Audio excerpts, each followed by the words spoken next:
Welcome to the Supreme Court of the United Kingdom, where today we are continuing the hearing of two references that have been made to the court by the Attorney General and the Advocate General for Scotland, law officers in the UK government. They've referred to the court some questions concerning whether provisions of two bills recently enacted by the Scottish Parliament are within the powers of the Parliament.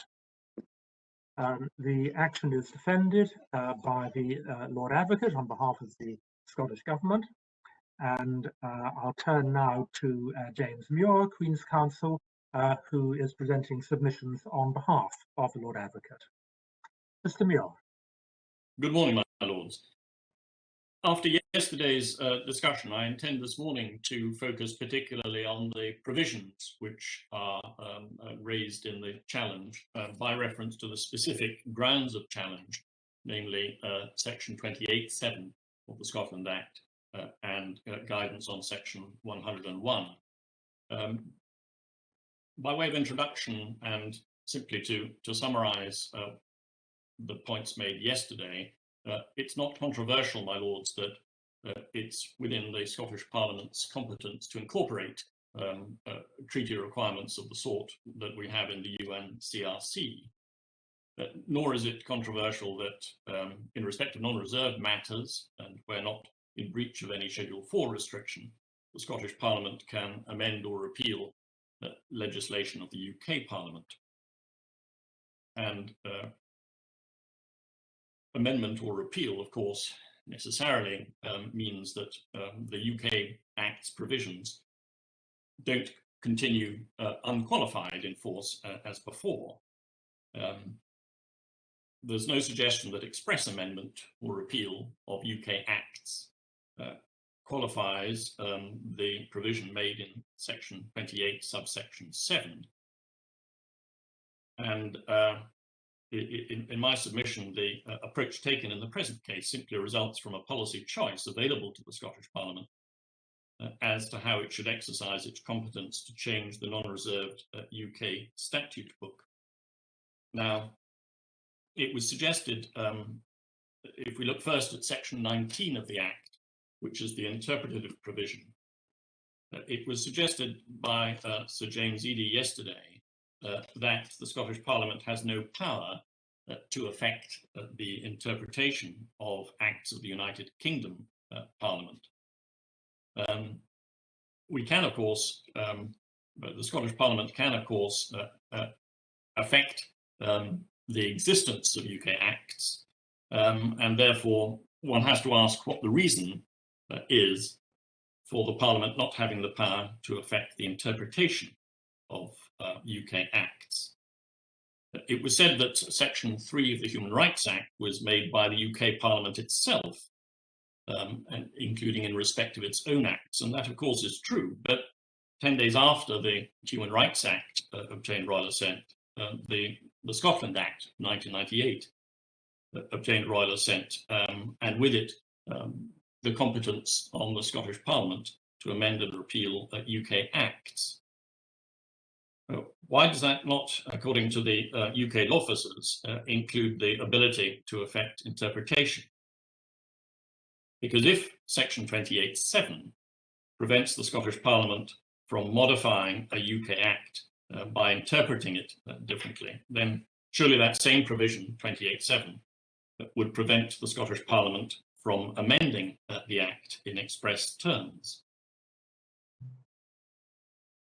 It was suggested that Section 19 goes well beyond ordinary principles of interpretation, but if that's regarded as a form of amendment, and in my submission it must be, that is within legislative competence.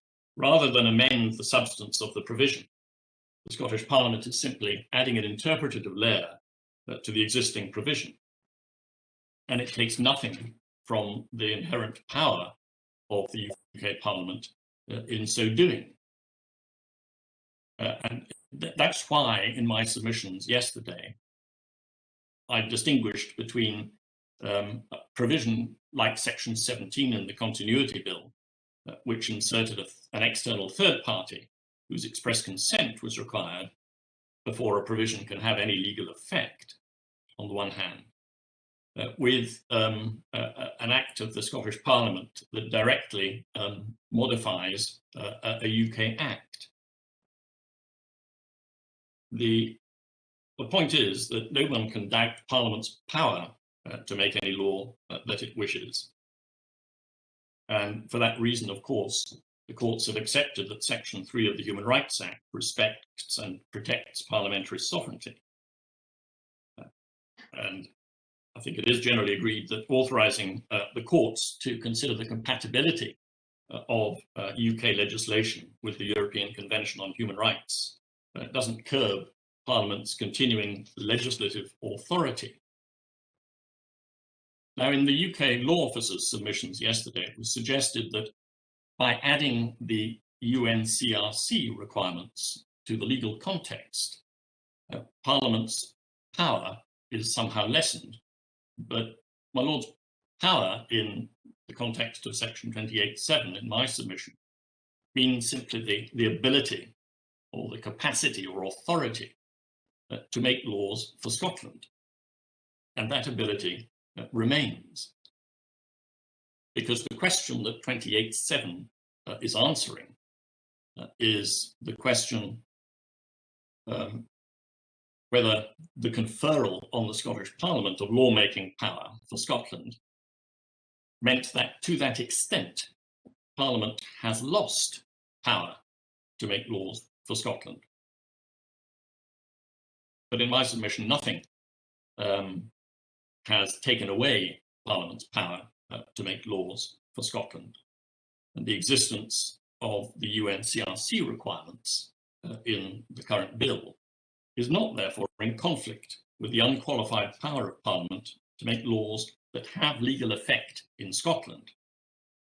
And if one has regard to the description of parliamentary sovereignty by Goldsworthy that I referred to yesterday, the location of the ultimate lawmaking authority, that is unchanged.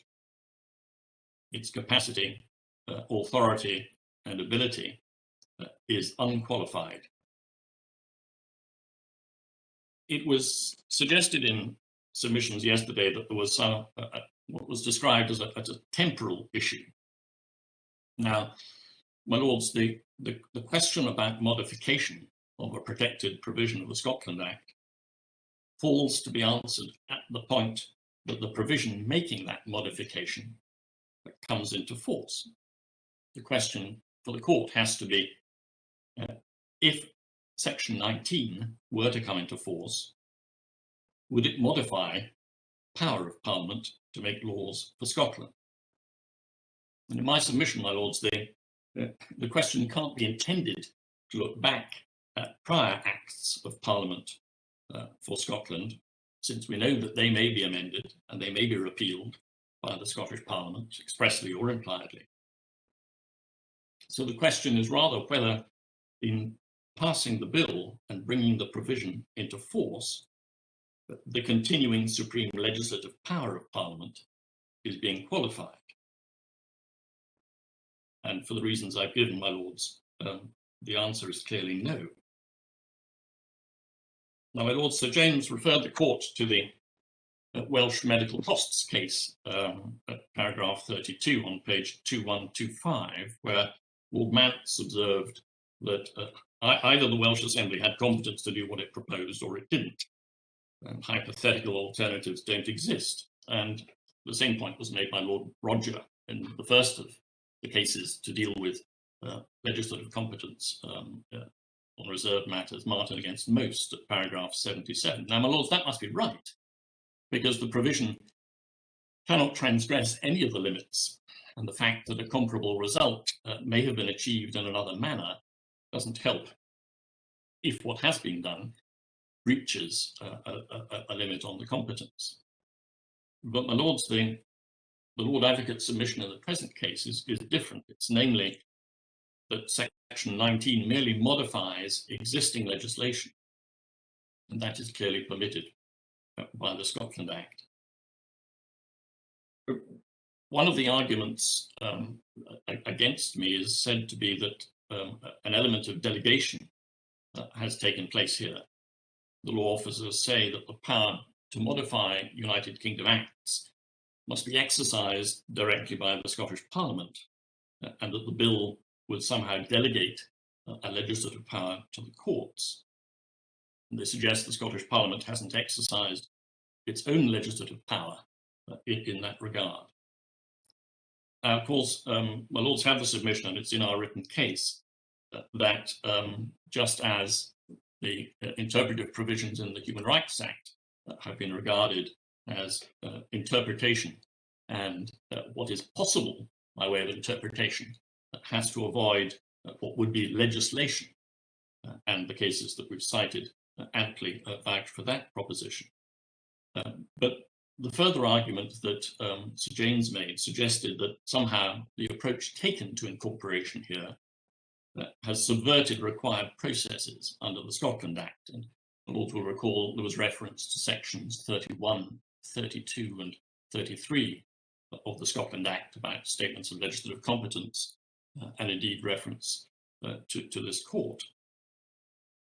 My Lords, that argument is not, of course, a ground of challenge in the references. The challenge is simply that it is said section 28(7) is modified. But in any event, my Lords, in a sense that submission is circular in this way. The Scottish Parliament has exercised its legislative power in passing this bill, and that involved policy choices about the method by which these important rights would be incorporated into the Scottish statute book. It included the Scottish Parliament exercising its power to oblige the courts to scrutinise the Scottish statute book, whether contained within ASPs of the Scottish Parliament or UK Acts. Firstly, in order, where possible, to find compliance with the UNCRC requirements. And secondly, where that's not possible, to identify provisions that may be incompatible. And of course, in exercising that legislative power, it includes and has made provision for the current reference. My Lords, Sir James stated that there were two key issues for courts in consequence of the bill, and he said the first would be whether the UK Parliament's provision was within the Scottish Parliament's legislative competence. And that question arises, of course, because section 19 only applies to legislation which is within the legislative competence of the Scottish Parliament. Well, Lords, that, of course, is a question that the courts are now accustomed to addressing. It's by no means unusual for them to address that. Moreover, it commonly arises as a devolution issue in terms of paragraph 1 of Schedule 6 to the Scotland Act, which I notice has been handed up as part of a bundle of further authorities by the Counsel General for Wales overnight. But as the court will be well aware, in terms of paragraph 1, certain issues, when they arise before a court, are defined as devolution issues, including paragraph 1F, any other question about whether a function is exercisable within devolved competence or in or as regards Scotland, and any other question arising by virtue of the Act about reserved matters. So not only are courts accustomed to dealing with the question of whether legislation is within or outside legislative competence, but the courts are used to dealing with devolution issues, and of course intimation of devolution issues which arise in any proceedings before a court or tribunal has to be given to the law officers, the Advocate General and the Lord Advocate, unless they are already party to the proceedings. So there is procedural provision there for law officers to be involved.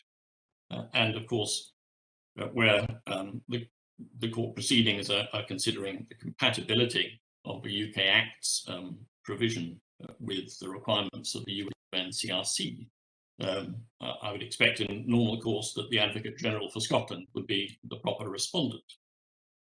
And of course, court rules will no doubt be be published in due course to deal with issues. So in terms of the involvement of UK law officers in the proceedings, in my submission, there's no necessity to insert provision to the bill. But the second issue that Sir James said would be raised was if indeed the UK Act would be within the Scottish Parliament's legislative competence, is that provision incompatible with any of the UNCRC requirements? And it was argued that this, in some sense, erected what I think was described as a superior law to trump the United Kingdom Parliament. But, my lords, an act of the Scottish Parliament within competence does, of course, in a sense, trump a United Kingdom Act concerned with devolved areas, in the sense that it can amend and can repeal it. So there is nothing unusual in such a consequence. As for the question of the interaction of Section 19 and Section 20 of the bill, if a provision is incapable of being interpreted compatibly with the requirements, that does not, of course, have any effect on the provision's validity. We see that in Section 19, subsection 4 of the bill, where a court has determined the point. It does, as we see in Section 20, have a discretion to make a declarator. And in the case of prior acts, that declarator would bring the provision to an end. It would cease to be law. However, as the court is aware, Section 20 is clear that the strike down declarator has effect only from the date of the declarator. And importantly, it does not affect anything previously done under the provision, that's subsection 4 of Section 20. So, my lords, that's what I wanted to say about Section 19 and the interpretive provision.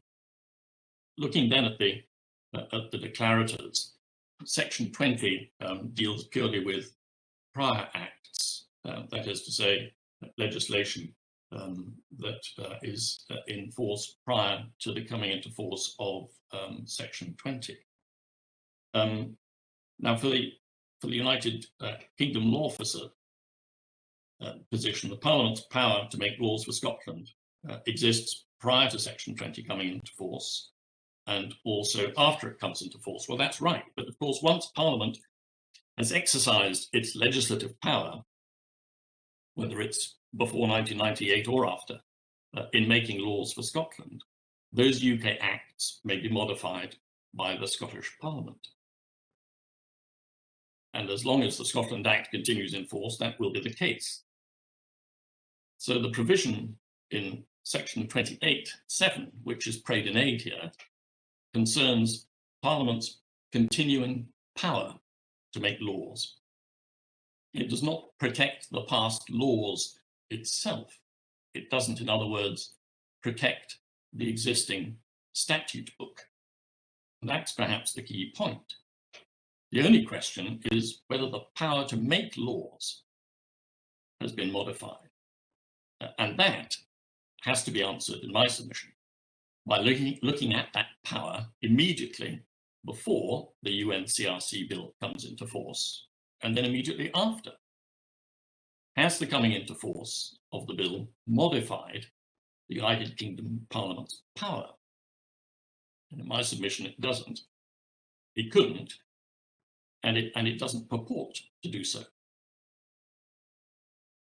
We've explained at paragraph 36 in the Lord Advocate's case, and in footnote 45 on page 181, how the Human Rights Act preserves parliamentary sovereignty.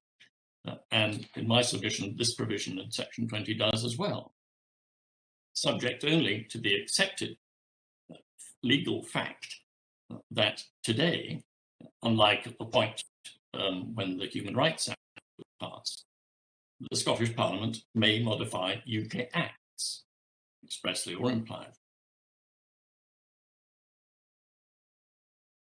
My Lords, there was one point on section 20 that I particularly just wanted to clear up, and it was a comment, I think, made at the beginning of proceedings yesterday about section 20, subsection 9, which deals with a decision in relation to a UNCRC compatibility issue. I think my Lord Reid perhaps had an exchange with Sir James on that point, and it was simply to give my Lords the reference to what is meant by a UNCRC compatibility issue. And that's found in section 35 of the bill, page 51, which explains that a UNCRC compatibility issue has the meaning given in section 288 AB1 of the Criminal Procedure Scotland Act of 1995. And we find that provision in the bill, section 25, subsection 3, which inserts a new section in the 1995 Act defining a UNCRC compatibility issue. So it was simply to clear up that point, my Lord, because it is purely dealing with criminal matters. Now, my Lords, turning to the declaratory power in section 21, incompatibility declaratives. This is dealing purely with future acts. And in respect of this, the UK law officers submitted that only Parliament has the power to make a provision that's akin to sections 3 and 4 of the Human Rights Act. Now, we know that section 21 leaves the provision in full effect, and we see that in subsection 4 on page 43 of the print. An incompatibility declarator does not affect the validity, continuing operation, or enforcement of the provision in respect of which it's made, and is not binding on the parties in the proceedings in which it is made. Now, there were 3 effects of a section 21 declarator that Sir James highlighted to the court. Firstly, it was said that there was a lack of democratic control in relation to the remedy. Now, my Lords, the remedy may well lie, of course, in a bill that may be introduced in the Scottish Parliament. If my Lords look at section 32 of the bill on page 48, this makes provision for Scottish ministers to make remedial regulations. But as subsection 2 puts it on page 48, the circumstances in which they may make remedial regulations. Circumstances are that the Scottish ministers consider that there are compelling reasons for making remedial regulations as distinct from taking any other action. And of course, other action might well involve introducing a bill in the Scottish Parliament by way of primary legislation. But any remedial order in any event that is made by the executive requires to be affirmed by the Scottish Parliament, and we see that in the provisions in section 32 of the bill.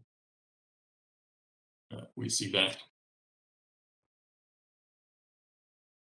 under section 33, where remedial regulations are made subject to the affirmative procedure, and there are various provisions there about giving the public notice of the contents of the regulations, having regard to written observations, and obviously the requirement for an affirmative procedure in the Scottish Parliament, which would require a vote. So there is democratic control in relation to the remedies. And that includes, in the case of urgent remedial regulations, at section 34 of the bill on page 50, again, those remedial regulations would cease to have effect unless they were affirmed. In any event, of course, the question of democratic control on remedial regulations under the bill is not, in my submission, a point that would support the ground of reference here on 28.7. Secondly, my lords, Sir James said that that the bills lacked a Section 6.2 Human Rights Act equivalent. Again, it's not clear how that point supports the 28.7 ground of reference. But as I've explained, a declarator under Section 21 is not binding on the parties to the proceedings in which it is made.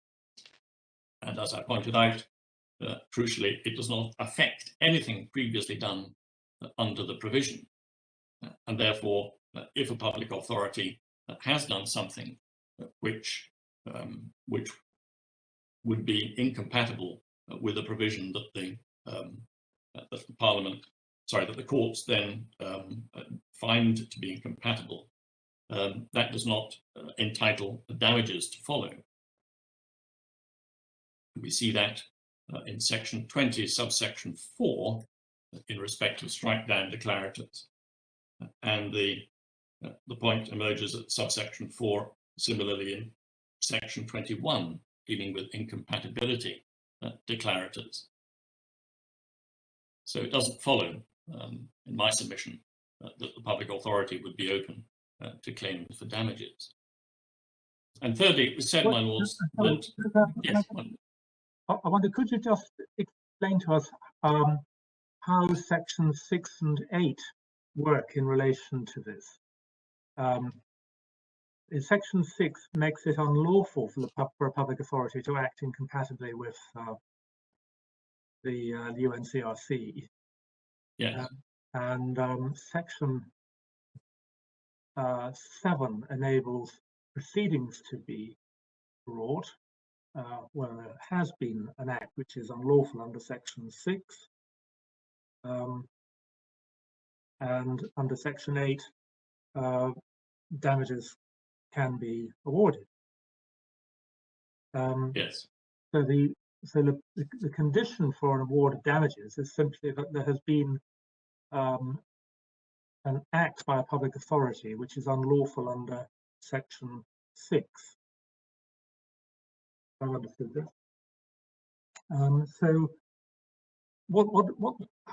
so that's that, isn't it? Regardless of what declarations may be made under sections 20 and 21. I accept that section 6 allows for remedies and section 8 allows the court to consider that point.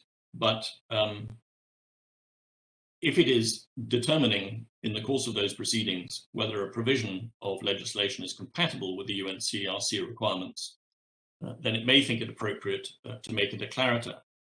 And in those circumstances, in my submission, the provisions in section 20 and section 21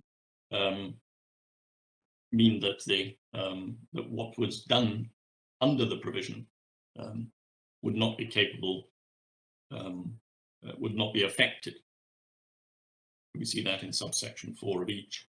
So it may depend upon the court's approach and the justice in the particular circumstances, which of course is why the declarators themselves are discretionary, and why the court in subsection 3 of section 8 is enjoined to consider whether the award of damages, if any, is necessary to provide just satisfaction to the person to whom the award is made. And in that...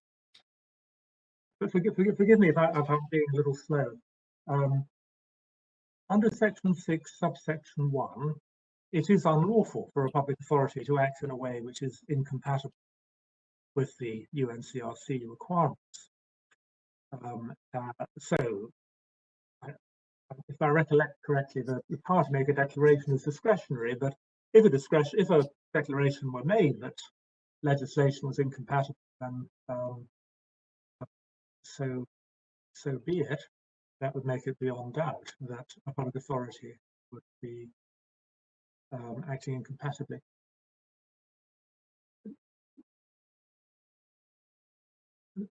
Just wanted to have another look at 20 and 21. Yes, so under section 20, a strike down declarator wouldn't, subsection 4 of section 20 wouldn't affect that, would it? It doesn't affect the potential for damages. No.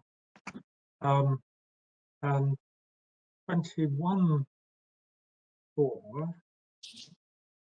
So for future legislation, the incompatibility declarator wouldn't affect the validity, continuing operation, or enforcement of the provision.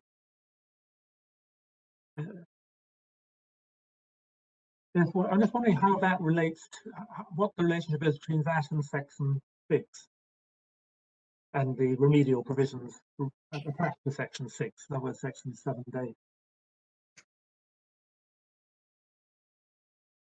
Well, in terms of section 21.4, the incompatibility declarator is not binding on parties to the proceedings in which it is made. Yes. I mean, that is also a rather strange provision. And I don't really understand it. Sorry, my Lord Sales has well, it's really a follow-up with similar puzzlement. Section 21.4 says incompatibility declarator is not binding on the parties to the proceedings in which it is made.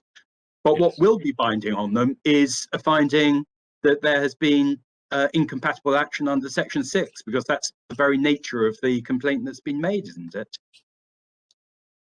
If it's before a court, yes, it will be, in terms of legal proceedings or tribunals. Well, no, indeed, but obviously section 6 is a direction of public authorities in any event. But yes, if one's looking for remedies, one's in a court, and section 6 is the gateway to the possibility of judicial remedies under section 8, indeed. Right. So under section 6, a court is going to be looking directly at the question whether what has been done is in breach of the UNCRC requirements. It may also be prepared to make an incompatibility declarator under section 21, which doesn't directly affect the parties, but it doesn't need to, because they're going to have had their argument on whether there is a cause of action under section 6, which I think you accept. Yes, I do accept, yes. And under section 6, you seem to imply previously that there's a discretion whether to award compensation, but award of just satisfaction is not a discretionary matter. There are principles which govern whether just satisfaction is payable or not. It's not, either you're entitled to just satisfaction having established your cause of action under section 6, or you're not, I would have thought. Yes, except my point in drawing attention to section 8.3 is simply that that again it lays out in similar terms to human rights legislation the question of whether it's necessary to provide just satisfaction for any damages or a particular sum of damages to be awarded. But I accept that there are principles that govern that, and therefore the litigant, the claimant, in respect of section 6, would have a right for those principles to be applied in his case. So I hope I've cleared that up. Right, but well, I mean, yes, you've cleared that up. You just go under sections 6 and section 8, as I think my Lord Reed was putting to you. So what? Not quite sure what then is achieved by either section 21.4 or indeed section 24, so far as the parties are concerned. Well, so far as the parties are concerned, I think it simply makes further enforcement against the public authority inapplicable, but it wouldn't affect the right to seek the remedies of damages under section 8. I mean, the declarators are principally there to identify incompatibilities, so that they then open up the question of remedial regulations and so forth. That's one of the main purposes of the declaratory provisions in section 20 and 21. Now, on the face of things, section 21.4 looks as if it's inconsistent with section 6. We're told that the declarator Well, the declarator doesn't affect the continuing enforcement of the legislation, but any public authority that does enforce it is going to be sued under section 7 and 8, and may have an award of damages made against it. So plainly, it does affect the enforcement of the. Well, it's splitting hairs. It's really saying that the declarator, as a remedy, doesn't affect continuing enforcement, but plainly, yes, sections 6, 7, and 8 do affect continuing enforcement. Yes, yes, I accept that. Right. Thank you.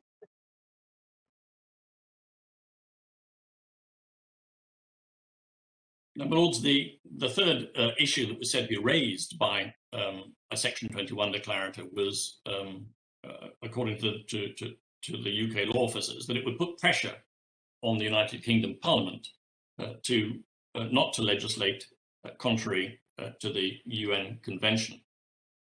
It's a point they make at paragraph 62 of their case.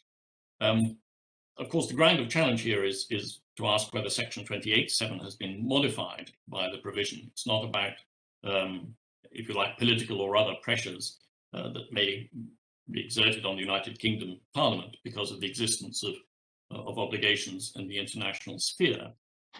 And of course, there is generally an expectation that the UK Parliament would legislate in conformity with the United Kingdom's obligations, and we discussed that in our case, paragraph 49, little Roman 3.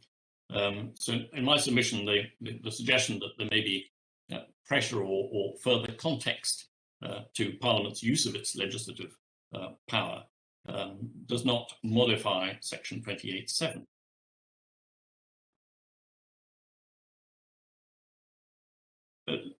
Looking at another reference that was that came up in discussion yesterday, I think there was reference to the Christian Institute case on the point of certainty. But of course, my lords, in that case, as the court recalls, it was dealing with Section 29(2)(d) and convention rights, and in particular the requirement under the convention of in accordance with law, and the question of legal certainty in that sense was directly relevant to the challenge being made by the Christian Institute. But in my submission, it's not relevant in the same manner here. Yes, my Lord Stevens. Can I just bring you back to your acceptance that there is a right to claim damages for unlawful acts? Isn't that yes, modifying UK parliamentary legislation to create such a right to damages? I'm just wondering what the outworking of your concession is, because you initially said that public authorities are not open to claim for damages, but you're now accepting that public authorities are. And I was just wondering where that takes you. Well, in terms of modifying the law, it does not, in my submission, change. Well, two points. Firstly, the challenge on these provisions is that the provisions of the bill in sections 19, 20, and 21 modify Section 28(7). That's the ground of challenge here. In other words, 19, 20, and 21 modify Parliament's power to legislate for Scotland. And in my submission, the judicial remedies at Section 8 are not only not part of the ground of challenge in the reference, and are not part of submissions made in the written cases, but equally, this is a separate and additional provision made in respect only of legislation within the Scottish Parliament's competence. It's a separate point, distinct from the points presently raised in any of the Scottish statute book. And so it's not modifying identifiable rules in the existing statute book. So even if it were a ground of challenge in my submission, it would not modify the law. And I assume that that's the reason why Section 8 is not part of the current Section 33 reference. In other words, it's a new provision distinct from any of the existing laws on devolved matters which may be contained in UK Acts of Parliament. And whilst I'm on the topic, page 41, section 19, subsection 4, it commences with the words subsection 1 does not affect. But subsection 1 is aimed at making matters compatible. So I was just wondering how subsection 4 starts with those words, subsection 1 does not affect. If you apply subsection 1, you'll be reading it compatibly. Well, so far as it is possible to do so, you will be reading it compatibly, yes. But obviously, in some cases, it's not possible to do so, and therefore, if the reading is that the provision is incompatible, subsection 4A tells us that such incompatible provision remains in full force. It might have been better to start subsection 4 by saying if it's not possible to read it compatibly. Well, perhaps, but I think it's clear that that's what's intended by that provision, my lord.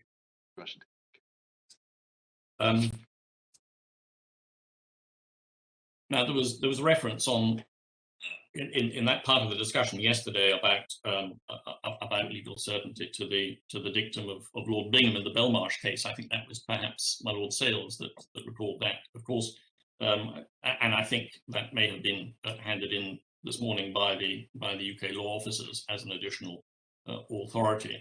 I didn't intend to take the court to it, other than to note that the dictum of Lord Bingham at paragraph 33 was making a specific point about statutory provisions bearing upon the liberty of the subject, and I didn't understand it to be a point taken up by the law officers in a general manner here. The other point to make, of course, about the desire for legal certainty, well, perhaps 2 points to take on that as it emerged from the discussion. Firstly, that as was explained in the continuity bill case, I think it was at paragraph 86, I took the court to it yesterday, general issues of legal certainty and the method of preparation of acts and their drafting are not directly points of challenge under section 33 reference, although of course they're part of the background context in judging the meaning of provisions in bills and whether or not they do breach legislative competence, but they're not of themselves grounds for reference. And of course, I've also made the point early in my submissions yesterday afternoon that in dealing with section 101, which I'll have to return to shortly, that the terms of the Scotland Act don't import a specific obligation on the Scottish Parliament in relation to the methods by which it legislates. And if it were the case that the Scottish Parliament required to state expressly all of its limits on legislative competence and the manner in which they are not transgressed by the bill, then, as I said yesterday, bills would look very different in some cases from how they have been drafted to date, both in Scotland and, as I understand it, also in Wales. Well, I think that's what I wanted to say about the specific provisions in 19, 20 and 21, and the reason why the Lord Advocate's position is that they don't modify the provision that we find in section 28, subsection 7. I want to make some... Sorry, my Lord Lloyd Jones, yes, sorry. Before you move on, are you going to come back to deal with the point of legal certainty in the context of section 101? Because I think my Lord Sales' point in relation to the Belmarsh case was by way of analogy as to whether this is an appropriate way of proceeding at all. Well, one can obviously make an analogy, but my understanding is that the circumstance of that particular case, as we know, was dealing with personal liberty and detention.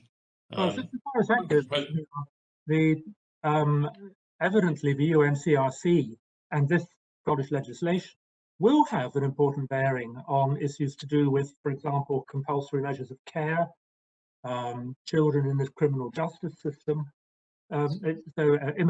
Above all, perhaps the treatment of immigrant children. So it will have a bearing on the liberty of the subject. But the point is, as you say, a wider one, which is essentially that in most liberal democracies, one expects the law of the land to be publicly available and accessible.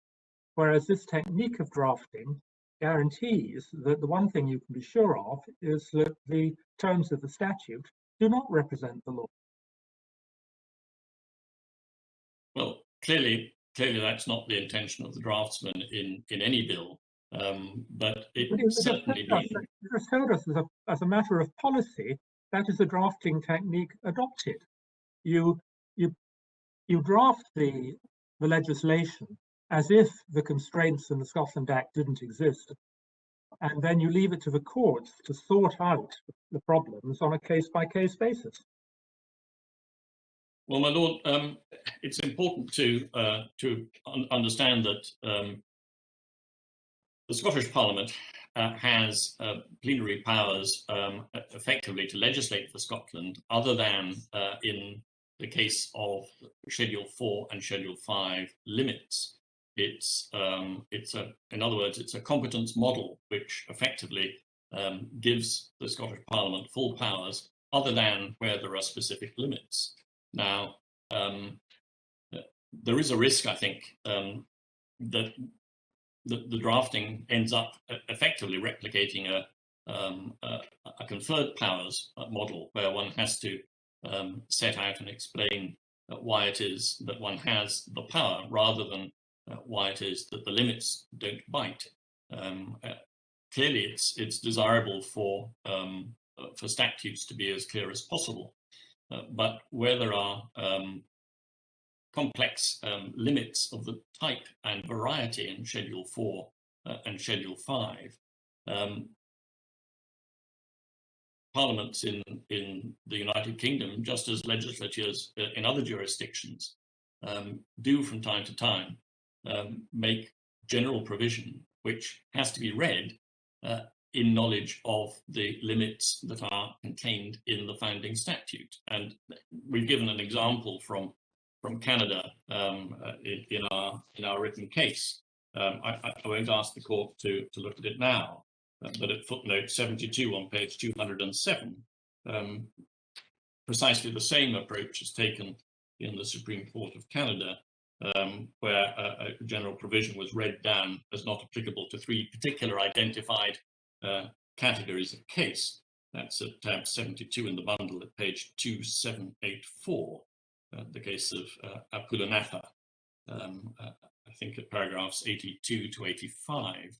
So it's by no means unusual, my lords, for specific points to arise down the line, if you like. And in my submission, in a complex settlement such as we have here, it would not contribute to a coherent and settled devolution settlement if all of those had to be written out or explained on the face of the legislation. It's inevitable in my submission that from time to time the appropriate and clear way to legislate is in general terms, but in the awareness that the reader of the Act knows the legislative limits that are set out in Schedules 4 and Schedule 5. And as I say, for example, it's clear that the bodies that are expressly reserved in Part 3 of Schedule 5 to the Scotland Act are not bodies in respect of which the Scottish Parliament can make legislative provision. Now, does that mean that in every Scottish bill there has to be an express reference to the provision made in part 3 of Schedule 5? In my submission, that's not necessary. But that's just one perhaps clear example of the impact on the legislative output of devolved legislatures if one takes this point to its logical conclusion. My Lord Stevens. I just want to be absolutely certain you accept the point that Lord Reid made, and that is that the UNCRC will have a bearing on the liberty of the subject. And the examples given were criminal law, immigration, and so on. Well, it can do, but of course, in those cases, it's the law and reserved matter that's most likely to be.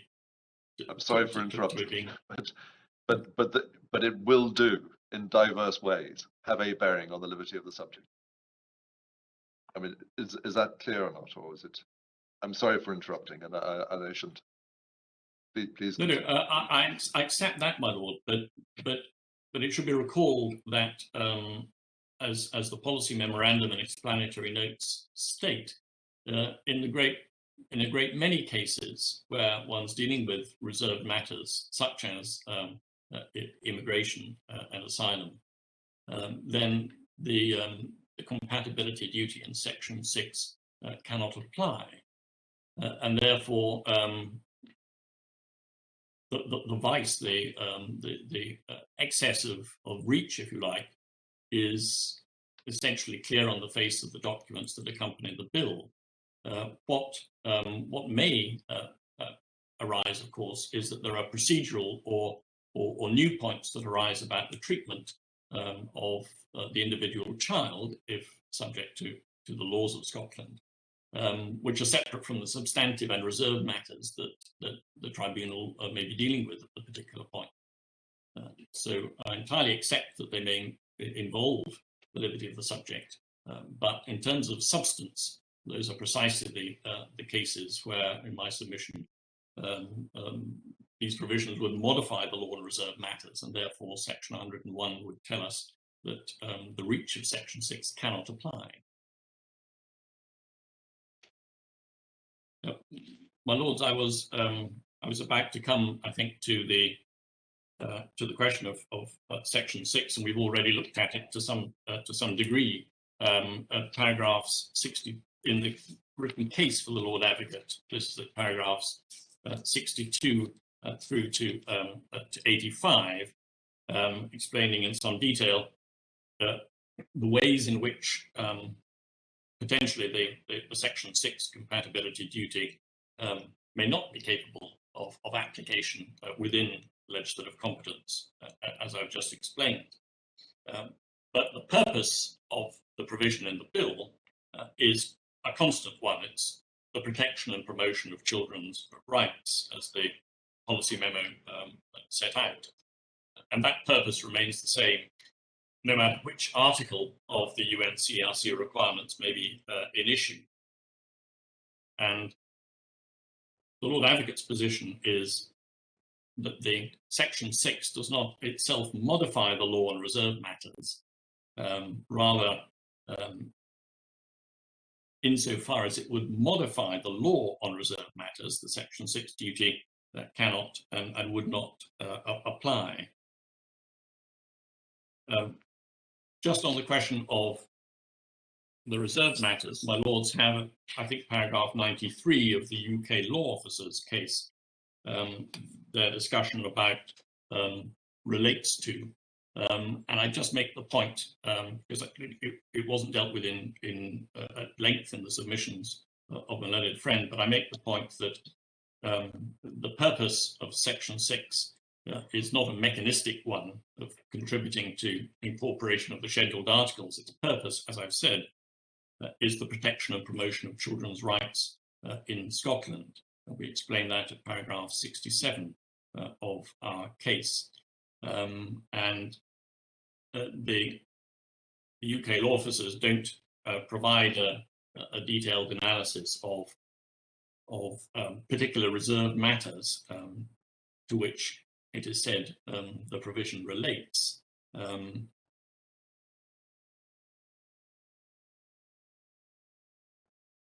Of more importance in my submission are the provisions, or rather the submissions about the way in which the provision in section 6 may modify the law on reserved matters. But I want to come back first to a couple of points that were made by my learned friend yesterday and in discussion with the court, particularly, for example, the question about its applicability in proceedings before certain courts and tribunals.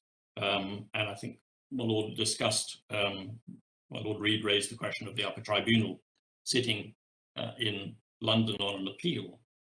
And the Lord Advocate, the position is this, that if the first tier tribunal was applying Scots law, then the upper tribunal would obviously do likewise. But if we're dealing with a reserved matter,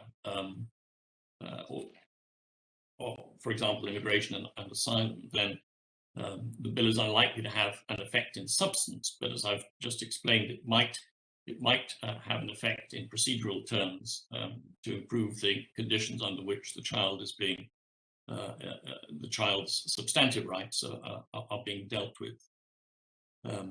So, my lords, the bill does apply to devolved matters under Scots law, including prima facie a tribunal acting as a matter of Scots law, which could involve reserved tribunals. But the application in a particular case to that particular tribunal will depend upon the functions that the tribunal is exercising. And it's clear from the policy documentation and our written case that in many cases the answer will be no. And the Investigatory Powers Tribunal is no doubt a good example. But if a tribunal is applying the law on reserved matters, then this bill, in particular section 6, is very unlikely to touch or to affect the substance of that decision, because if it did, then that would impermissibly modify the law on reserved matters, and the bill would need to be, the provision in section 6 would need to be read narrowly so as to exclude that. And that, as I say, is essentially the approach taken in previous cases in this court, and similarly in the Canadian case to which we refer. Now,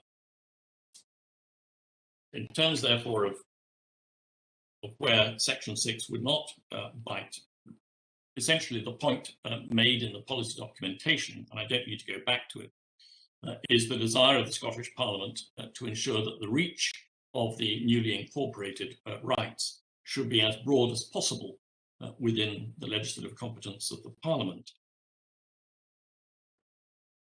Now, that means, of course, that it can be impossible in abstract in advance to identify the points at which those incorporated rights may bite.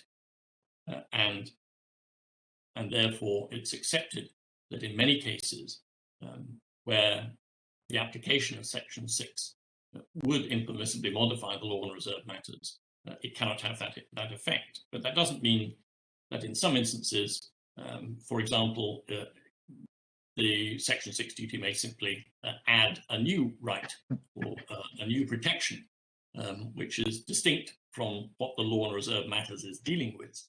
And in my submission, there would be no objection to the introduction of enhanced rights protecting the children in the context of the law on reserved matters being applied to the substance of that child's rights.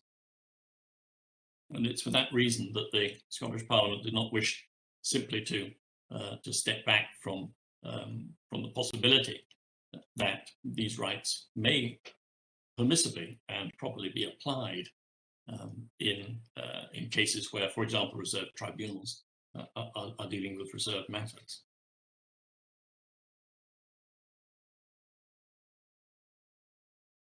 And we explain at paragraphs 72 to 76 on the written case at pages 204 to 205 our approach to the question of whether Section 6 modifies the law on reserved matters. And in particular at Section 74, the acceptance that in various cases the Section 6 duty would not apply. And essentially coming back, therefore, to the role to be played by Section 101,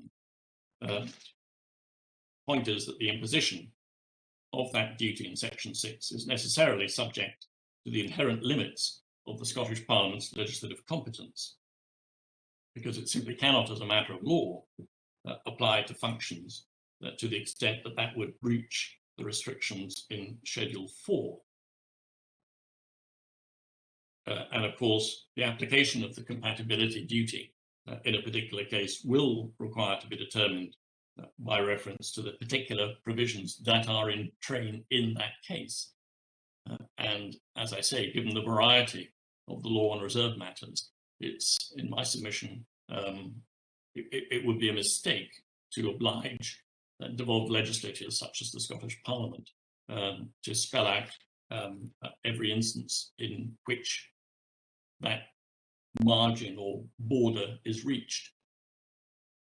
It is equally, in a sense, an issue for human rights compatibility under the Human Rights Act of 1998, because, of course, in a particular case, the court may have to have regard to recent jurisprudence, whether from Strasbourg or from domestic courts, and the development of the meaning of particular articles of the Convention.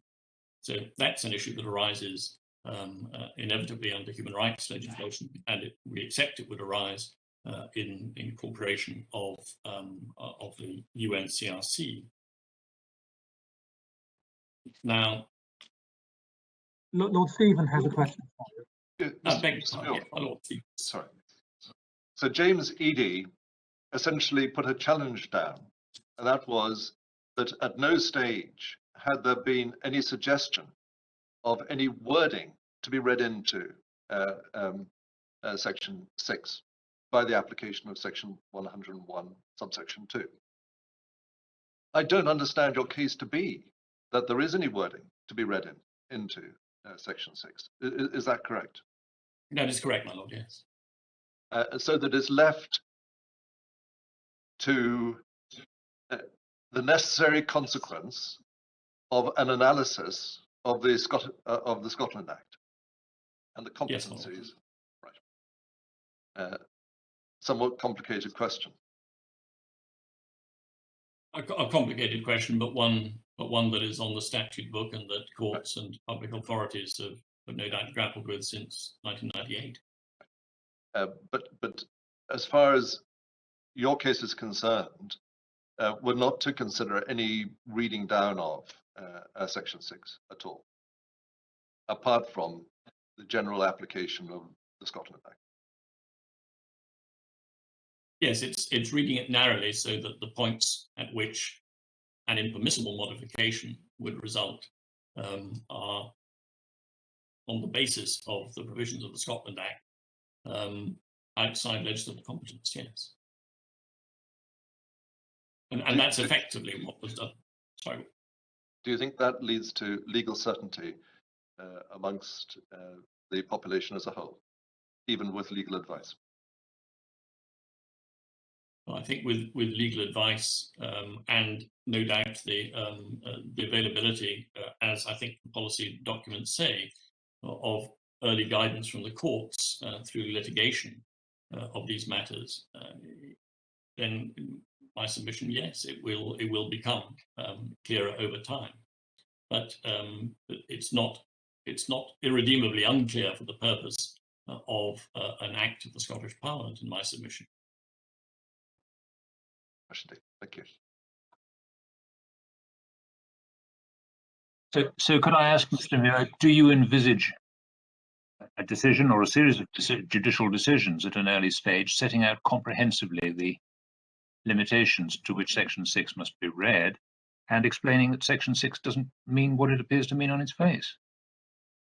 No, it will depend, my lord, upon the particular facts of the case that come before the court. And the court the court is not to be expected to provide lengthy guidance necessarily on the first case. It will depend upon the circumstances. But yes, over time, those matters will be explored by the court. And in a sense, that is the same as the Human Rights Act involved following its enactment in 1998. So it would take a whole series of cases. Well, it may do, particularly at the edge of the legislative competence of the Scottish Parliament. But again, that's not, in my submission, a matter that is a ground of challenge under a Section 33 reference. It may be a different point. It may be a concern at the uncertainty, at the uncertain state in which the law will be left in the interim, especially if there is a considerable overlap beyond the powers conferred under the Scotland Act. That overlap is a matter of, it was a matter of comment at the time of the policy memorandum and in the passage of the bill before the Scottish Parliament. So I don't think that would come as news. But yes, over time that matter will be will be elucidated by the courts, I have to accept. Thank you. My Lord Sales. Yes, I mean, you say that it can't be expected in view of the complexity of the boundaries of reserved matters that the Scottish Parliament spells out where it thinks it's within its competence and where it's outside its competence when it legislates. And you say that is effectively the same as for the Human Rights Act, so no problem there. But what do you say about the mechanisms written into the Scotland Act, in particular sections 32 and 33, which, as I understand it, is designed to, if you like, flush out competence issues prior to legislation being enacted finally and coming into effect? Because that's not like the Human Rights Act. There's no such, if you like, pre-clearance procedure which is expected to be followed under the Human Rights Act, as there seems to be under the Scotland Act. And I wonder, what do you say about that? Certainly, the provisions in the Scotland Act are intended, as my Lord says, to bring to the fore issues of competence at an early stage. And of course, that is what was done in this case, in the sense that the limits on legislative competence were highlighted in the policy memorandum and explanatory notes. And they were therefore on the face of the discussion before the Scottish Parliament, because it was quite clear at that stage that in many respects and in many areas, the law on reserved matters would be modified were the Section 6 duty to be applicable. But the Parliament is aware of its competence and has previously made general provision of this sort, which has been narrowly read against the limits of its own competence, and that has become part of the knowledge of the Scottish Parliament, just as it's become part of the knowledge of the public and readers of acts of the Scottish Parliament, thanks in part to decisions that have read narrowly by taking out the applicability of specific provisions to circumstances in which the limits on legislative competence would be transgressed. That has been the approach to date. And in my submission, it does not render the acts of a Scottish Parliament so lacking in legal certainty for the reader with legal advice as to be a difficulty going forward. These are matters that, in a sense, occur under any system that has a legislature with limited competence. And these issues arise in different jurisdictions around the world. But as we've illustrated, in Canada, they take the same approach of effectively identifying, when they arise, the points at which the overreach is met. It may not be possible in abstract in advance to identify. But might it not be said that it's implicit in your approach that one moves from a pre-clearance model, which seems to be written into the Scotland Act, to a post-legislation detailed working out in the courts model, reading in, writing down, and so on by the courts, which doesn't seem to fit very well with the apparent model that we were supposed to be using according to the Scotland Act. Well, I think when one is incorporating an international human rights instrument, there are obviously particularities about the consequence of incorporation, and they were faced in a similar way in the Human Rights Act. They will be faced by the incorporation of these articles in the UNCRC requirements. But I don't accept that that specific issue necessarily runs across to all acts or bills that are in front of the right. But if I may say so, again, you come back to the model of the Human Rights Act, but might it not be said that there's a constitutional imperative in the context of the Scotland Act, which doesn't exist in relation to the Human Rights Act? The constitutional imperative being that there be, if you like, the possibility of pre-clearance checks on whether the legislation of the Scottish Parliament is within competence, which is what sections 32 and 33 is supposed to enable to happen. Yes, and obviously that's the genesis of this reference. Obviously, when it comes to statements of compatibility, or sorry, statements of legislative competence before the Scottish Parliament, those are statements that are made without the contribution of the courts. They're made on the basis of the analysis of the provisions in a bill, read against the case law at that time, and read against the provisions of the Scotland Act at that time. The other point that I'm reminded in the context of the present bill is that the bill makes specific provision at section 10, capital B, for guidance to be issued to support the implementation and operation of Part 2 of the bill. So there is specific reference there to providing guidance to promote the understanding of the part, information about its implementation and operation. And that, of course, is the part of the bill that includes section 6 and the compatibility duty.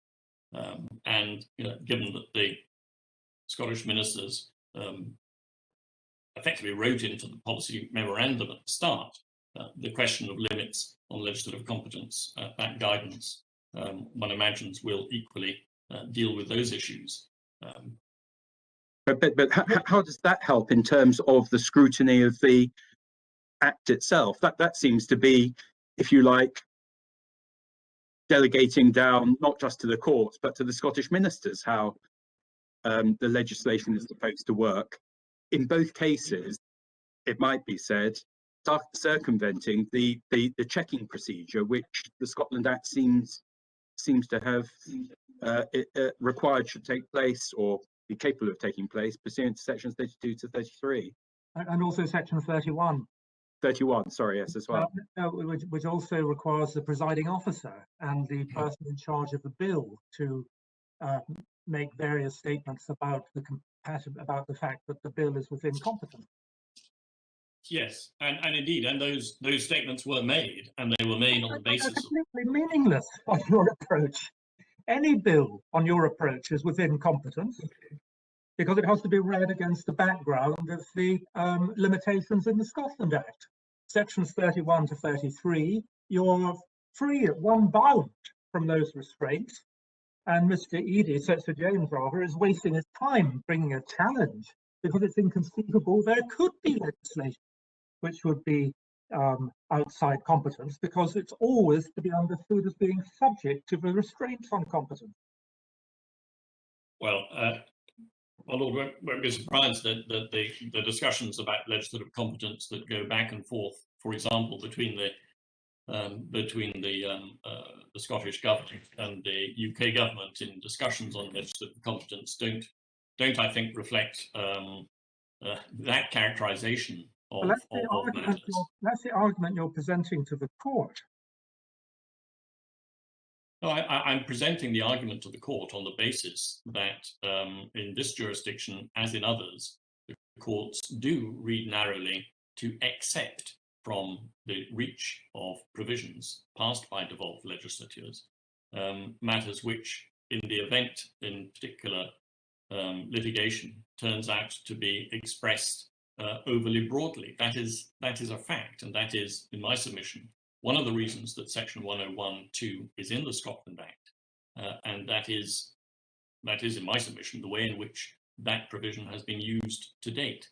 But the point we're putting to you effectively is that the Scottish Parliament is different from, for example, the Canadian Parliament or the US Congress, bodies that no doubt legislate against a background of constitutional limitations on their powers. The special thing about the Scottish Parliament is that there are provisions built into the legislation establishing it that require pre-legislative scrutiny of the measures that it adopts. And the provisions in question, 31, 32, 33, are premised on the possibility of being able to say, looking at the terms of a bill, whether or not it's within competence. And that becomes meaningless if you treat all bills as being subject to, by implication, to the restraints in Section 29 and Schedules 4 and 5. Well, in terms of Section 101 in my submission, 101(2) would almost have no use or impact or effect if the Scottish Parliament had to explain on the face of the bill precisely where the limits are. 101(2) is and has been referred to in discussions on legislative competence for many years, and has been deployed by the court in the way that we've explained in our written case. So I entirely accept that the Scottish Parliament needs to, and in my submission does, examine legislative competence, but it does so in the knowledge that in particular circumstances courts do read wider provisions narrowly. And one shouldn't forget that that is what is said in 101(2), that they must be read narrowly.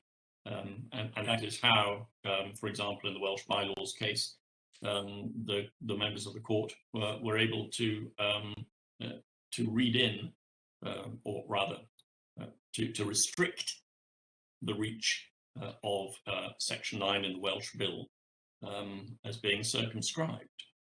So that provision is there on the face of the Scotland Act. It's there for a good reason. It has been used by the courts, and that is part of the knowledge of the draftsman when preparing an act.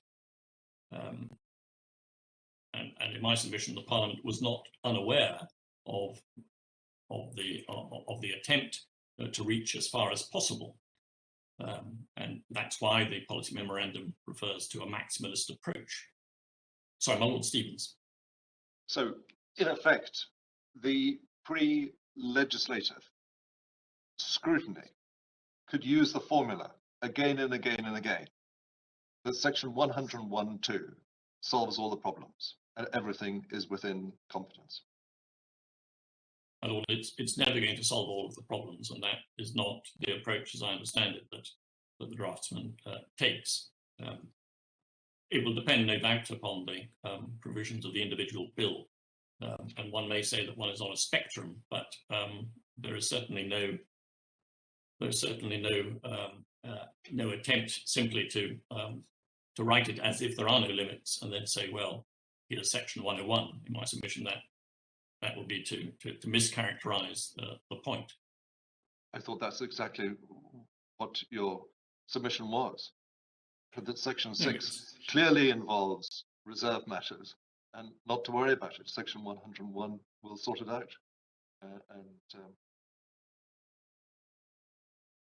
Well, the attempt is to respect all of the legislative competence restrictions, but without necessarily having to restate them in their specific application in each successive bill.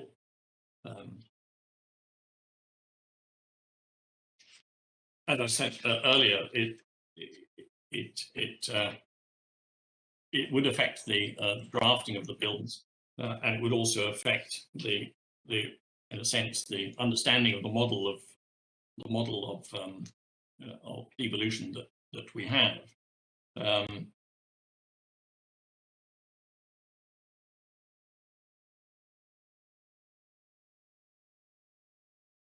If there's a provision that's clearly outside legislative competence, it's not included, as I would understand it. It would be excluded from a bill.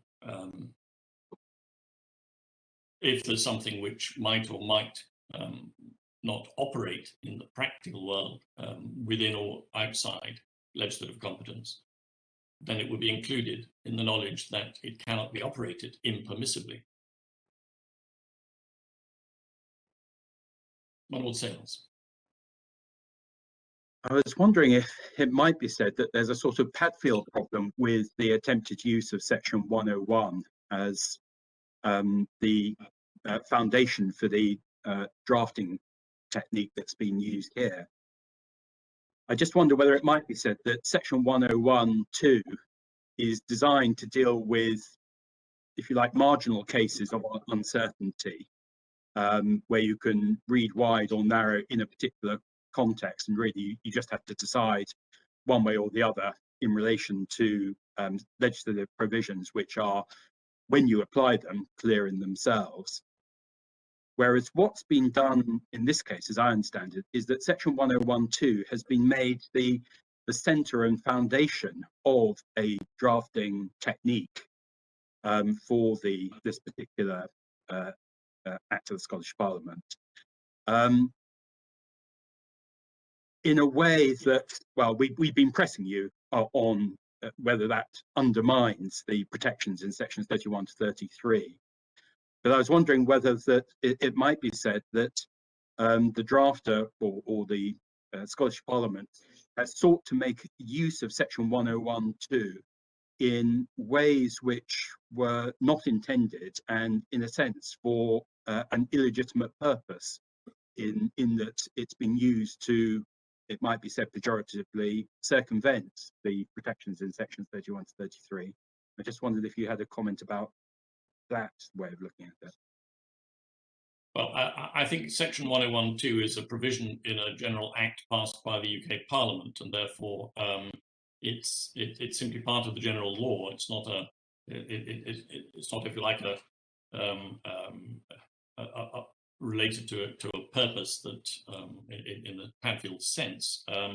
But equally, if one looks at what the alternatives would be, of course, in this case, the Parliament had the choice of either working through the non-reserved statutes on the UK statute book and amending and repealing each one as it considered necessary, or adopting the whole non-reserved UK statutes that are relevant, so that their legal source became fully controllable by the Parliament, or to seek to incorporate and to tackle any individual issues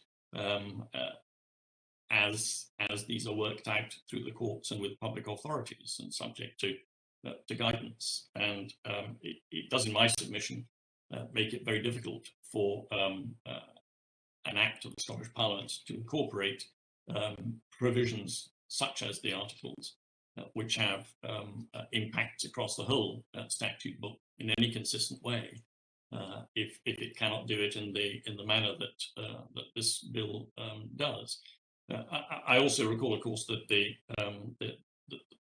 the question about Section 101 raised in this reference is restricted to the operation of Section 6 of the bill, and that's the provision to which I've directed my remarks on Section 101, and not on any other provisions in the bill.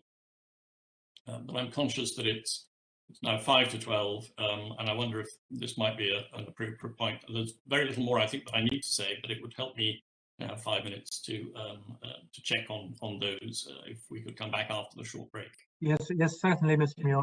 I'm afraid we've been pressing you rather hard, and we've had a lot of questions for you, but your submissions have certainly been thought-provoking, to say the least.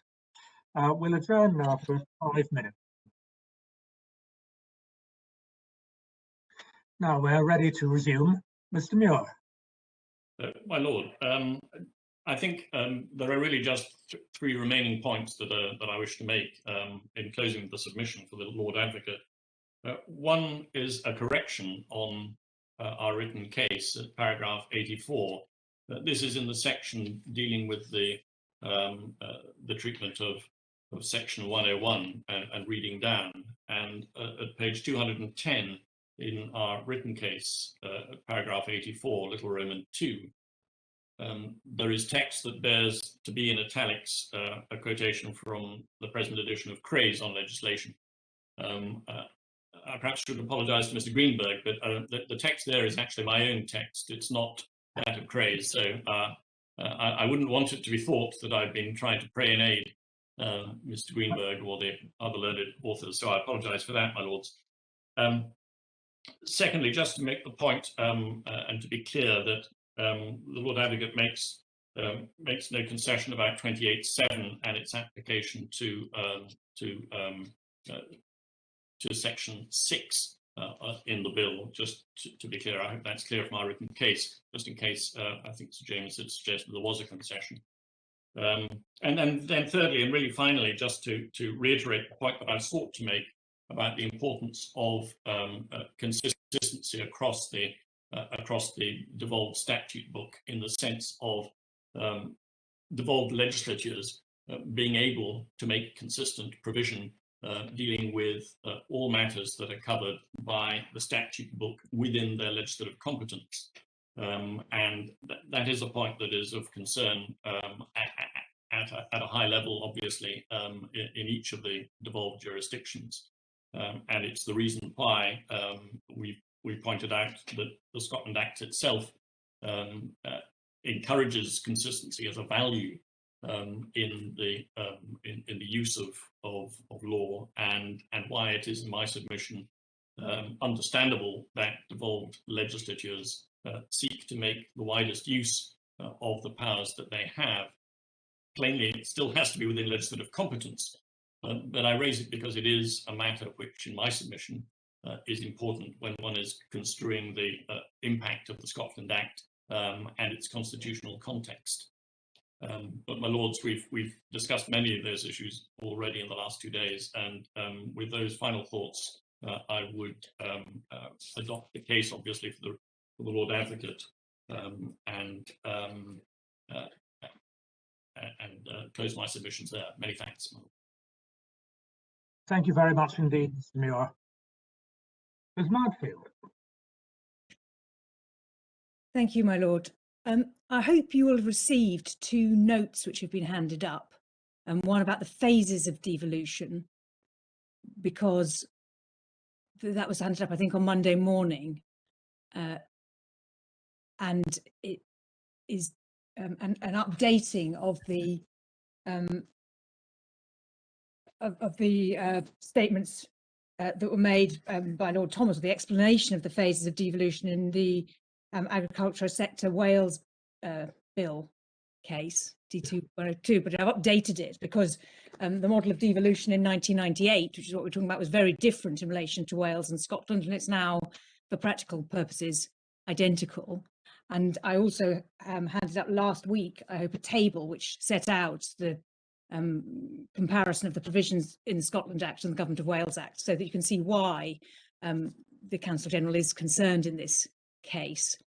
And Counsel General is concerned not so much with the detail of the mechanics of the UNCRC bill or the Charter Bill, as with the constitutional significance of the Law Officer's suggestion that it is not within the competence of devolved parliaments to legislate either so as to create general obligations on public authorities in the devolved nations when they're exercising statutory functions within competence, or general statutory rules as to how statutes within competence should be construed as a matter of the law of the devolved nations. And we're concerned with the implications of that for the Welsh Minister's interpretation of the Government of Wales Act. And Counsel General would also welcome the court's guidance on the proper approach to Section 101 of the Scotland Act, which finds its analogy in Section 154 of the Government of Wales Act. I'd like to start, if I may, with some general comments on the context in which the Scotland Act 1998 was enacted, and then the context in which the UNCRC bill has been passed. Because, of course, in Lord Staines's frequently quoted words, in law, context is everything. And so I say that this context, the statutory context, and what the UK Parliament passing the Scotland Act may have been considered to have in mind, and what the Scottish Parliament passing the UNCRC bill may have been taken to have in mind, it will inform the construction of the words so far as is possible in both in Section 19 of the UNCRC bill and Section 101 of the Scotland Act. Lord Reid, can you hear me? Yes, Yes. thank you. Okay, right. Turning first to the context of the Scotland Act, as has been pointed out, the Scotland Act was passed within 10 days of the Human Rights Act, and Parliament's intention at the time was a new constitutional settlement, which had three fundamental features. The first fundamental feature was that the European Convention on Human Rights would be given further effect in UK law and would have a new and pervasive effect in the decision-making of public bodies in the UK and on the interpretation of the law of the UK. And that intention was achieved both through the Human Rights Act and the devolution legislation, which did not permit the Scottish Parliament to legislate contrary to the European Convention on Human Rights. The second fundamental feature of this new constitutional settlement was that large areas of competence would be devolved to a new Scottish Parliament with its own democratic mandate and with co-equal power to the Westminster Parliament to legislate for Scotland within identified areas of competence. And of course, with more limited devolution to Wales, which has now become a similar level of devolution. It was not at that stage said that the Scotland Act and the Wales Act were permanent features of the UK's constitutional arrangements. That was added in 2016 by the Scotland Act and Wales Acts 2016, which inserted Section 63A into the Scotland Act and Section A1 into the Government of Wales Act. But that was the second pervasive feature: large area of devolved competence to a Parliament with its own democratic mandate. But the third fundamental feature was that in both of these respects, i.e. the further effect of the ECHR and devolution of certain competences to Scotland, it was common ground that ultimately the sovereignty of the UK Parliament was expressly preserved. Now, I'm going to say a little bit more about each of those features of the late 20th century constitutional settlement. First, the intention to give pervasive effect to the European Convention of Human Rights in performance of public functions. That was achieved by the following features of the new settlement. Firstly, Section 6 of the Human Rights Act. All public authorities, the exercise of public functions required to comply with the Convention unless expressed in statutory instruction to the contrary. Section 6, Human Rights Act 934. Secondly, the specific statutory limit on the executive and legislative authorities of the devolved nations. Scottish and Welsh ministers were required from the outset to act compatibly with the Convention in the exercise of their functions and in the making of legislation. That's Section 57.2 of the Scotland Act at 522. And concerning the Welsh ministers, it was Section 107 of the 1998 Government of Wales Act. It's now Section 81, the 2006 Act. And thirdly, the feature I've mentioned, that any legislation made by the Scottish Parliament or subordinate legislation made under its authority had to comply with the Convention to be within competence at all, section 29(2)d, the Scotland Act. Consequently, any legislation which was made by the devolved parliaments which didn't comply with the Convention was not law. That's section 29(1). The next way in which this assumption was given effect, the pervasive effect of Convention law, was that all primary and secondary legislation across the whole of the United Kingdom, so far as it was possible, or as is possible, must be read and given effect in a way which is compatible with Convention rights. That's section 3 of the Human Rights Act.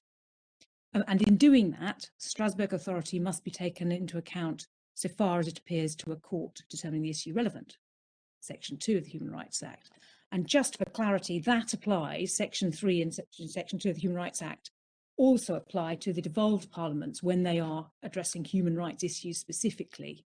And in the case of DS, the Scottish Rape Shield case, paragraphs 21 to 24, which is at page 722, it was said that where the Convention rights are in play, if you need to read something down to give it Convention compatibility, in that case, the right of defendants to question complainants on their sexual history, then you use section 3 of the Human Rights Act rather than section 101 of the Scotland Act to achieve that compatibility.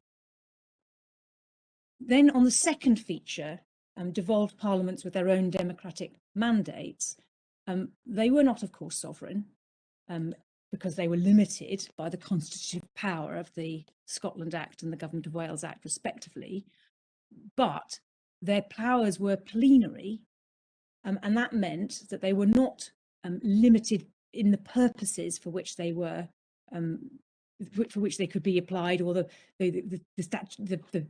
reasons why they were exercised. With regard to particular considerations, they were politically accountable. And so the comparison that Sir James sought to make yesterday with judicial review of executive powers, which are conferred for specific statutory purposes, is an inapposite one. I think you have the references, but it's in the AXA case at the bundle 742. Can I ask you to look at speech of Lord Hope? That's 771. Starting at paragraph 45. Thank you.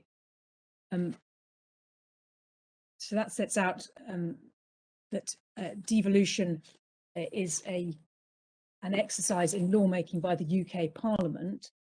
It's a process of delegation of things, a power to legislate in non-reserved areas.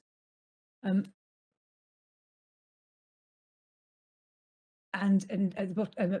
towards the bottom of paragraph 45, that although section 28(7) provides that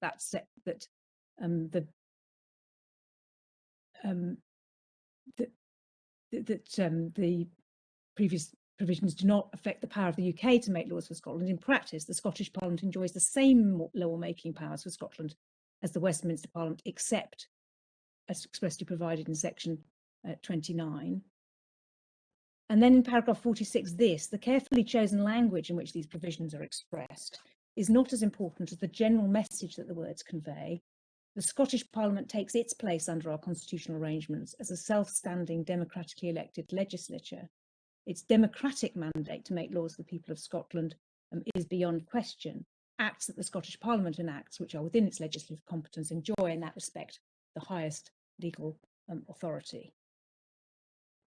And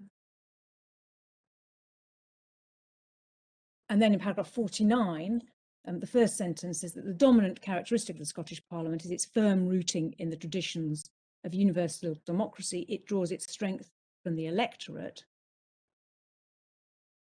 And consequently, I mean, the whole bears reading, but if we jump down to paragraph 52,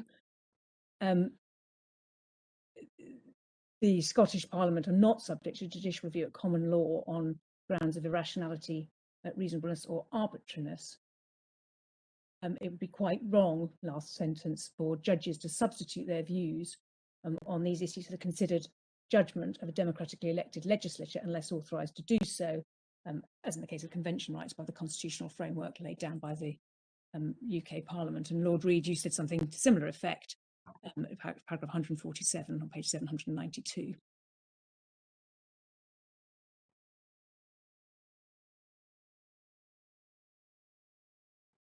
So the concurrent jurisdiction of the Scottish Parliament and the Westminster Parliament were intended to operate harmoniously by cooperation between the Westminster government introducing legislation and the parliaments of the devolved nations, and the good sense of both, and partly through the operation of the Sewell Convention, whereby it's recognised that Westminster will not normally legislate for the devolved nations without the consent of their parliaments.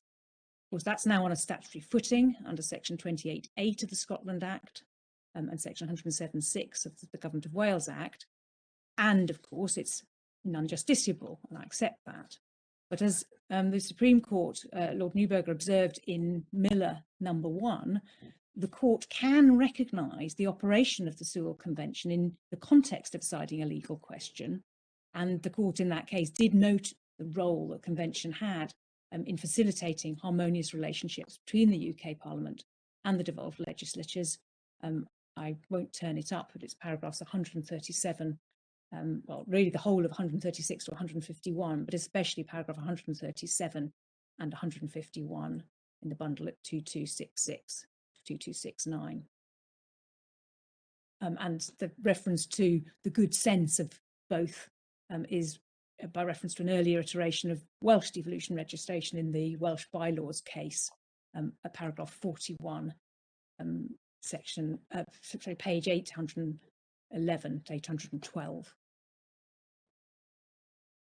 So there is no sort of hierarchy between a UK Parliamentary Act and a Scottish Parliamentary Act. And I turn then to the context in which the UNCRC bill was passed by the Scottish Parliament earlier this year. As I've already said, the combination of section 29(2)(d) and 28(1) of the Scotland Act mean that the Scottish Parliament can't legislate in a way which is incompatible with the ECHR, because if it does, the bill which purports to do so will be outside competence. Secondly, the Scottish Parliament acted on the basis and the assumption that it had its own independent democratic mandate to decide how to legislate in the public interest, and the same power to legislate as the UK Parliament within its sphere of competence. Thirdly, and critically for purposes of this reference, the UNCRC bill was passed in the context of a strong presumption that any parliament in the United Kingdom, that is the Scottish Parliament, the Senedd, or the UK Parliament, has the objective intention of legislating consistently with the UK's international law obligations. And I describe this as part of the context because the fact that there is this presumption, which legislators are presumed to understand, and the fact that it is a strong presumption, both predate the passage of section 19 of the UNCRC bill. So they are part of the context. And there are three legal sources for this pre-existing strong presumption of construction of legislation compatibly with the UK's international legal obligations. The first is that the modern approach to statutory construction in general, not just in this context, is to have regard to the purpose of a provision and to interpret its language so far as is possible in a way which best gives effect to that purpose. And that is an evolution from the stricter grammatical linguistic canon of construction that some years ago had greater sway. And the authority which I put in the additional clip of authorities that was sent up this morning for this proposition is the case of UBS AG and the Revenue and Customs in 2016. And it's in the speech of Lord Reid on page 98 of the additional bundle. And it was in the context of tax and whether it was whether a tax avoidance measure was a proper construction of legislation or not. And so Lord Reed said, as the House of Lords explained in Berkeley's Mercantile Business in a single opinion of the Appellate Committee delivered by Lord McNichol, the modern approach to statutory construction is to have regard to the purpose of a particular provision and to interpret its language so far as is possible in the way that it best gives effect to its purpose. Until 1982, W.T. Ramsay, however, the interpretation of fiscal legislation was based predominantly on linguistic analysis. And then, hopping down to the beginning of paragraph 62, the significance of the Ramsay case was to do away with these specific features which applied to tax legislation and to extend to tax cases the purposive approach to statutory construction, which was orthodox in other areas of the law. So it is orthodox to use a purposive statutory construction, and that informs the concept of ambiguity. It is no longer the case that one privileges the grammatical meaning of an enactment over a purposive construction. And the other reference I have for that is a newer bit of Benyon that wasn't in the original bundle, which is also in the supplementary bundle at page 110. At the bottom of page 110, there's the heading literal construction and the observation that it is easy to find dicta, particularly in older cases, that suggest the court's interpretation of an enactment is limited by the grammatical meaning of the enactment, and then various examples are given.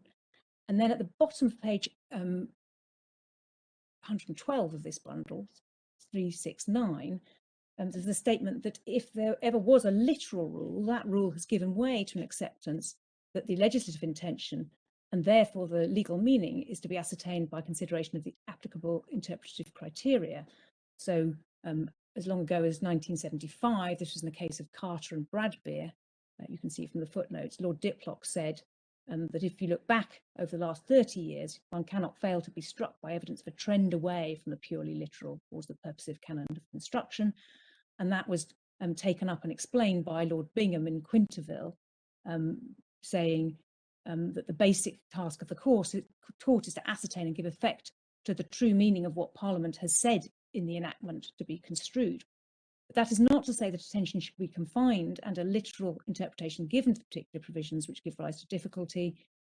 Such an approach not only encourages immense prolixity in drafting, since the draftsman will feel obliged to provide expressly for every contingency which may possibly arise, which is the vice that Mr. Muir has counselled against, but it may also, under the banner of loyalty to the will of Parliament, lead to the frustration of that will, because undue concentration on the minutiae of the enactment may lead the court to neglect the purpose which Parliament intended to achieve when it enacted the statute. I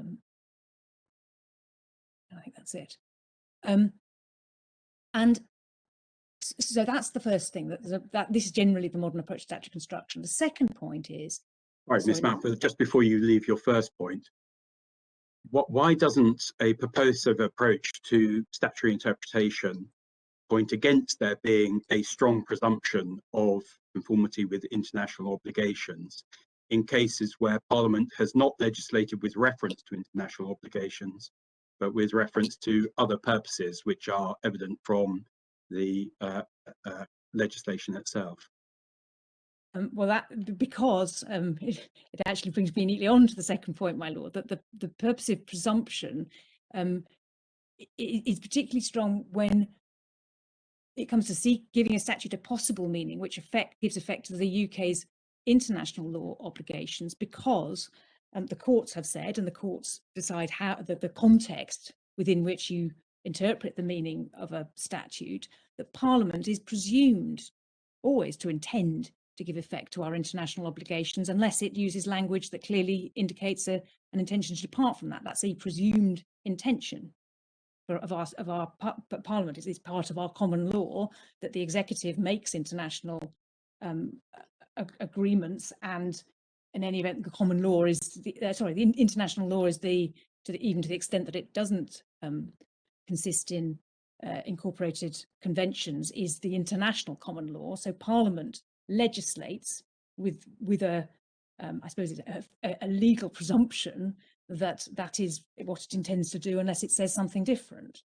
And it is a particularly strong presumption when it comes to international law, because the situation has moved on from Salomon in 1967. It's interesting that it's Lord Diplock in the Carter case saying things have moved on in the last 30 years, 8 years later, in 1975. But in Salomon, he took quite a narrow approach to the circumstances in which the court could give effect to a presumption that international law was relevant. Some of it's already in the bundle, but I put in an extract of Benyon, which is on pages 117 to 118 of the additional clip, because it gives a fuller citation from Salomon. And it starts with the principle 24.16, that where a statute is passed in order to give effect to the UK's international obligations under a treaty, the statute should, if possible, be given a meaning that conforms to the meaning of that treaty. For the purposes of this provision, the treaty may be referred to as an aid to interpretation. No, so that's obviously a narrower principle than the one you're urging. It is, my lord, and I'm going to come on to that. I'm going to explain the extension. So that's the basic approach, and that's in Salomon, which at the bottom of page 118 starts with Lord Denning, and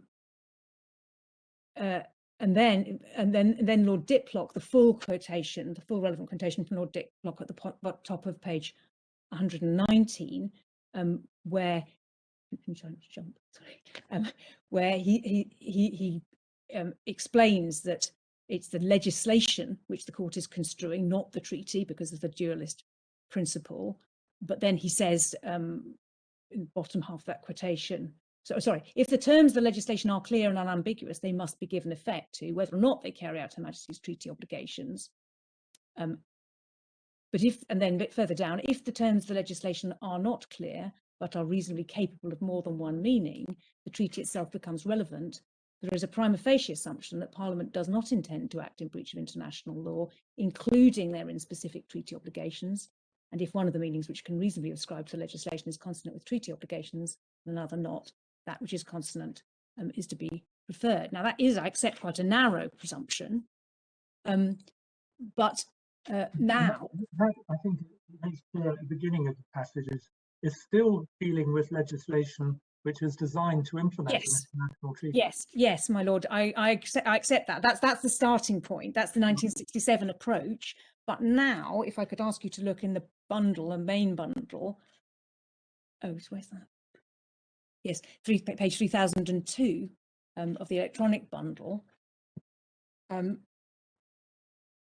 One comes to a broader proposition, which isn't just about treaties. Section 26.9, domestic law should conform to international law, a principle of legal policy, that domestic law should be interpreted in a way that is compatible with public international law.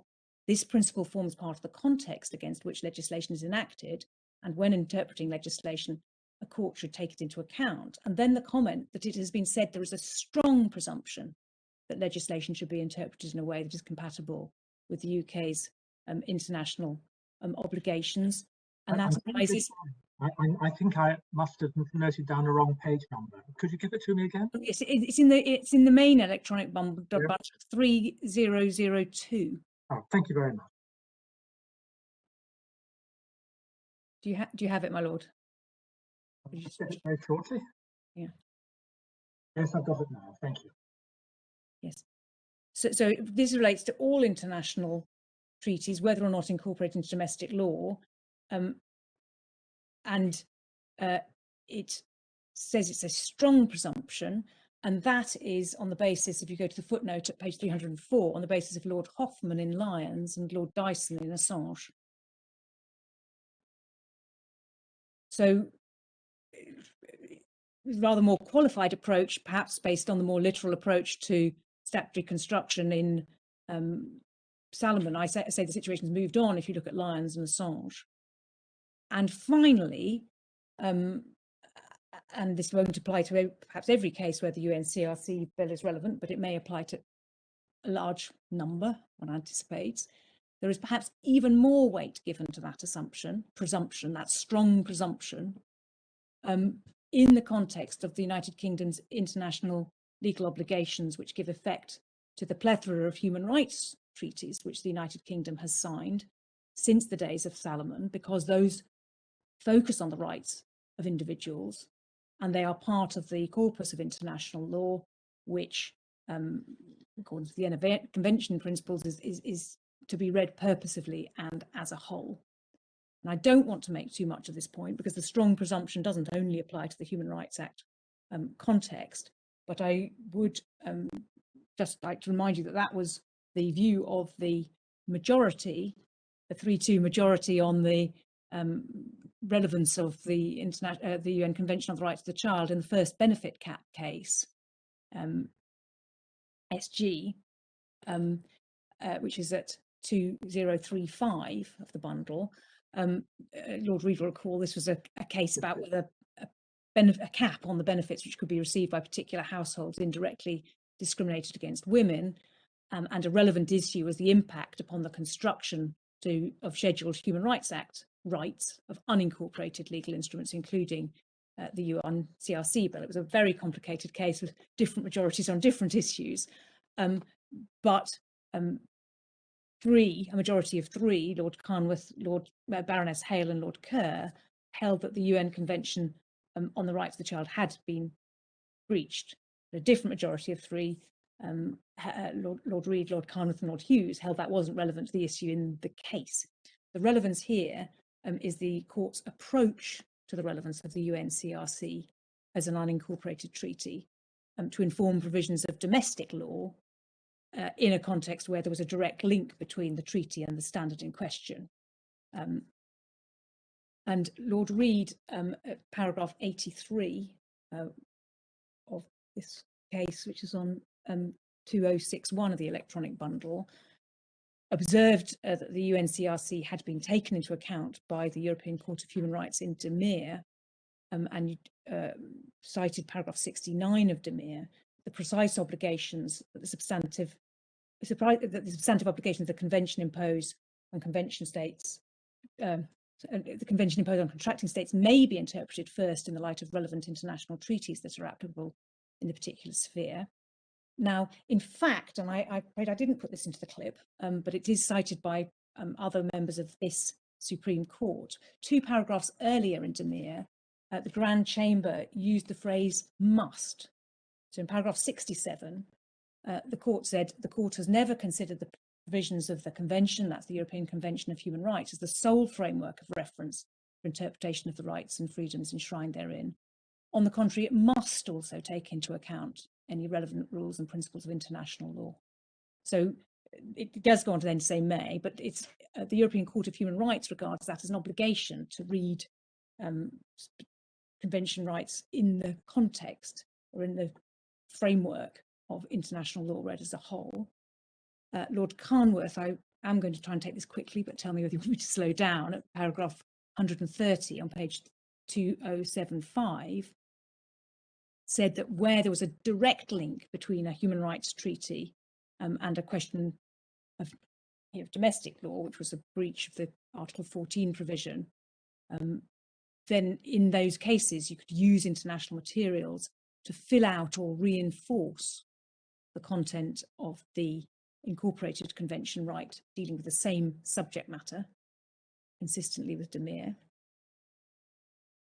Lord Hughes, at paragraph 137 on page 2076, set out the 3 ways in which an unincorporated convention like the UNCRC could be relevant in English law. First, in a case of doubt as to construction of legislation, the court may conclude that it should be construed if otherwise possible on the footing that this country meant to honour its international obligations. Secondly, guiding the development of the common law. And thirdly, in the context of the convention on the DeMere basis. Baroness Hale, paragraphs 211 to 212, which is 2096 of the electronic bundle, cited the cases of Opers and Glor in the European Court of Human Rights, which had been accepted by the Court of Appeal in Burnip, and held that the court in this country must therefore have regard to the UNCRC. That's the language in Glor, page 212, and she accepted that into paragraph 217, on page 299 of the 2099 of the electronic bundle. And then finally, Lord Kerr, and I'm afraid I attributed this to Baroness Hale in my written argument, but it's Lord Kerr, set out another summary of the approach to using international law, paragraphs 239 to 242, which is page 2105 of the electronic bundle. Now, this is before he reached the rather bold individual view that the time had come for human rights treaties just to be directly justiciable in UK law and to abandon the dualist principle. First of all, what he did from paragraph 239 was to set out the current position. Where a legislative provision is ambiguous, there is a presumption that Parliament intended to legislate in a manner which doesn't involve breach of international obligations, citing Salomon and Sir John Laws. Distinguishing the position from New Zealand, which allows non-ambiguous legislation to be read down. And then paragraph 240, the presumption of compatibility of domestic legislation with international law is well established, citing Lord Dyson in Assange, and strong presumption. Then he reached his bold minority conclusion at paragraph 257, but then under the alternative argument, he went on to adopt and to expand the reasoning of Lord Carnworth as to why international materials were relevant. So he cites Lord Carnworth and the reference to Mere, paragraph 259, which is on page 2110, and then held that this informed the standards to be applied. And this is at paragraph 261 at letter F, that 2110, that where the claimed right is directly relevant to a domestic law issue to be decided, then recourse to the standards of the international instrument exemplifies is not only legitimate, it is required. So I've taken that at rather a trot, but if I can just pull it together, the context for the introduction and therefore the interpretation of the UNCRC bill is first a long-established shift from strict grammatical linguistic provision to a purposive reading of statutes in general. That informs what is meant by ambiguity. Secondly, a strong presumption in favour of interpreting legislation so as to give effect to international law treaties. And thirdly, a fortiori in the context of human rights treaties. And it's in that context. Yes, my lord. Yeah, sorry, just on that, the strong presumption part of the submission again, you cited, I think, from Benyon, paragraph 47 in Lyons in the speech of Lord Hoffman, Yeah, and Lord Dyson's speech in Assange. yes. I think I'm right in saying none of the other appellate committee actually agreed with Lord Hoffman's statement, and Lord Bingham put it slightly differently, I think, at paragraph 13. And would I be right in thinking that the Assange case is one of the examples of implementation of a legislative provision introduced specifically to give effect to an international obligation? Because I think it was to do with the European arrest warrant procedure, wasn't it? Yeah, yes, my lord, I think you would. So Assange seems to be explicable on the narrower approach, which my Lord Reid called attention to, where Parliament has specifically legislated to give effect to particular international obligations. And it seems that Lord Hoffman's statement, insofar as it's indicative of a wider approach, doesn't seem to have support. Well, my submission, my lord, is that it does have support. It has, and it's been used in this interpretative way by a number of judges in a number of contexts. And my submission is that strong presumption is now part of our law, partly because there is an increasing acceptance that international law standards are part of the international common law and inform our common law, and our methods are therefore of interpretation, and partly because in this context we are talking about a treaty that has been ratified by the UK as a whole, and it also informs many of the areas where the UNCRC will be in play, which will often be areas that also engage the Human Rights Act, not always but often. But as it seems to me, you seem to be running together submissions in relation to the Scotland Act and in relation to the UNCRC bill. No, I can see that the UNCRC bill is intended to give effect to specific international obligations. yes, But that's not true of the Scotland Act itself, is it? no, my lord.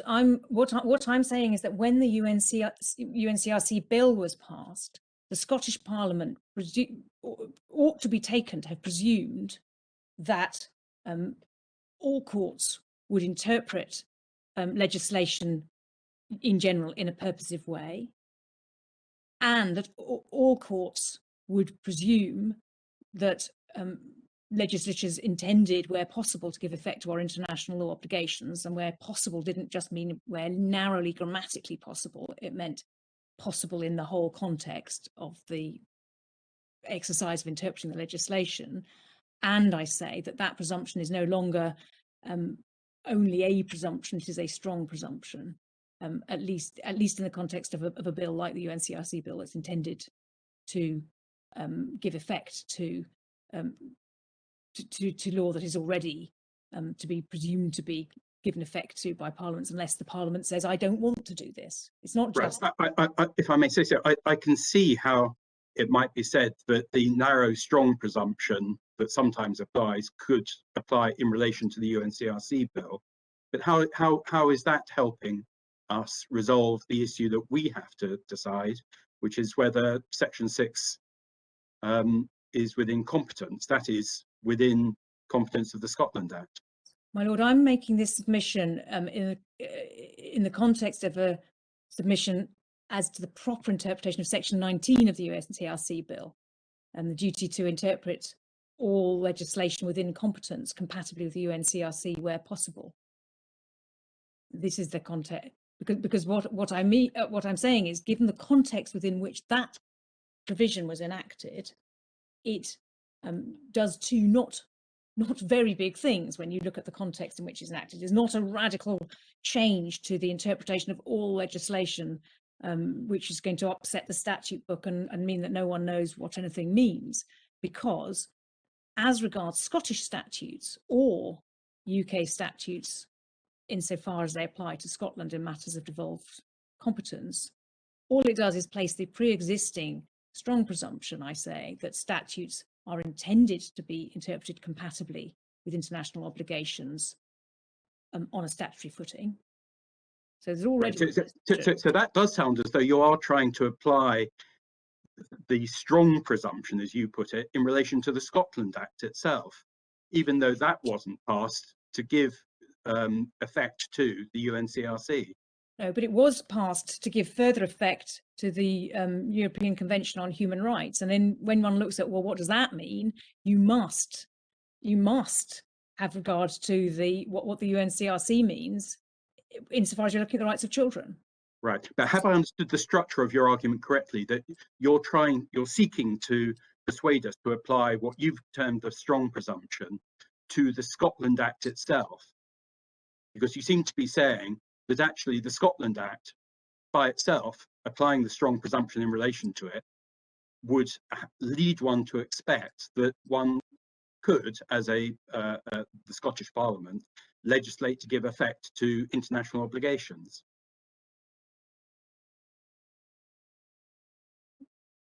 Well, yes, my lord. I'm saying that any parliament in the United Kingdom now, which is legislating in an area that may affect the rights, the best interests of children, is the Scottish Parliament or the UK Parliament, should be presumed to be intending to comply with the UNCRC because it's a treaty that the UK has signed up to, and that should be part of the presumed purpose of any statute that bears on the best interests of children.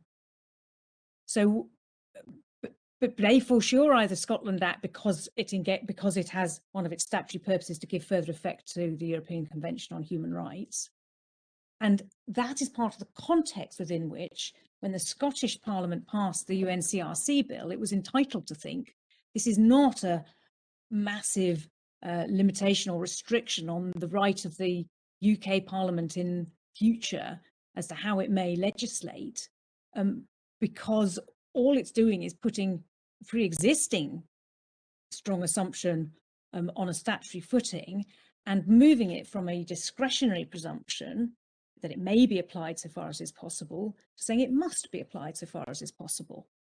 But there's still that so far as is possible exception.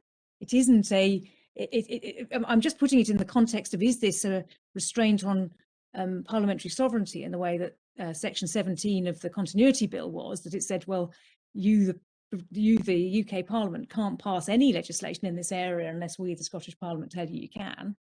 That's a major restriction on the power of the UK Parliament to legislate. This is simply saying that that steer that we assume you all have in mind anyway is now a mandatory steer if it's possible. So if you want to say we don't want to comply with the UNCRC and you want this to apply to Scotland within devolved competence, you're going to have to say so clearly. Yes, thank you very much. And so, yes, Lord Steve. I'm sorry for pursuing that thought. This argument relates to section 19. And section 19, you say, applies, it is not novel. It is just exactly what the pre-existing law is.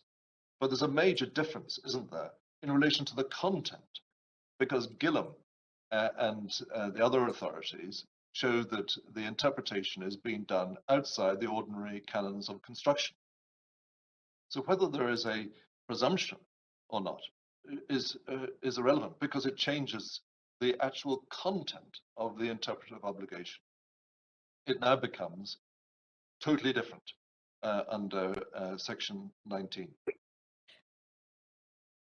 Well, my lord, I say it doesn't become totally different, because it's a If I could interrupt there, does the Gillam test apply?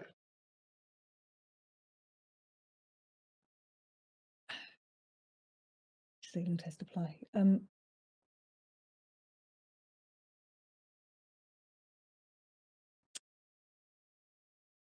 Well, my lord, yeah, yes, I think it does, but what is possible takes colour from the context, and in is this. Is the Gillam test outside the ordinary canons of construction?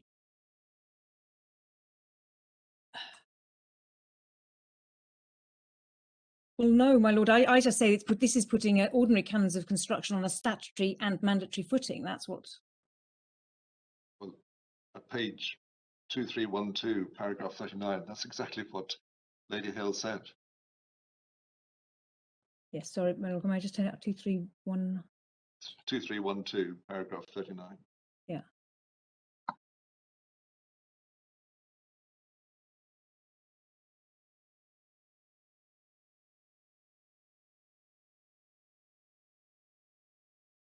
Yes, I mean, I suppose, my lord, what I'm saying is that that was true when Section 3 of the Human Rights Act came into force, but now we're talking about what's happening when 22 years down the line, 3 years down the line, when the UNCRC bill is coming into force, and what is possible takes colour from its context.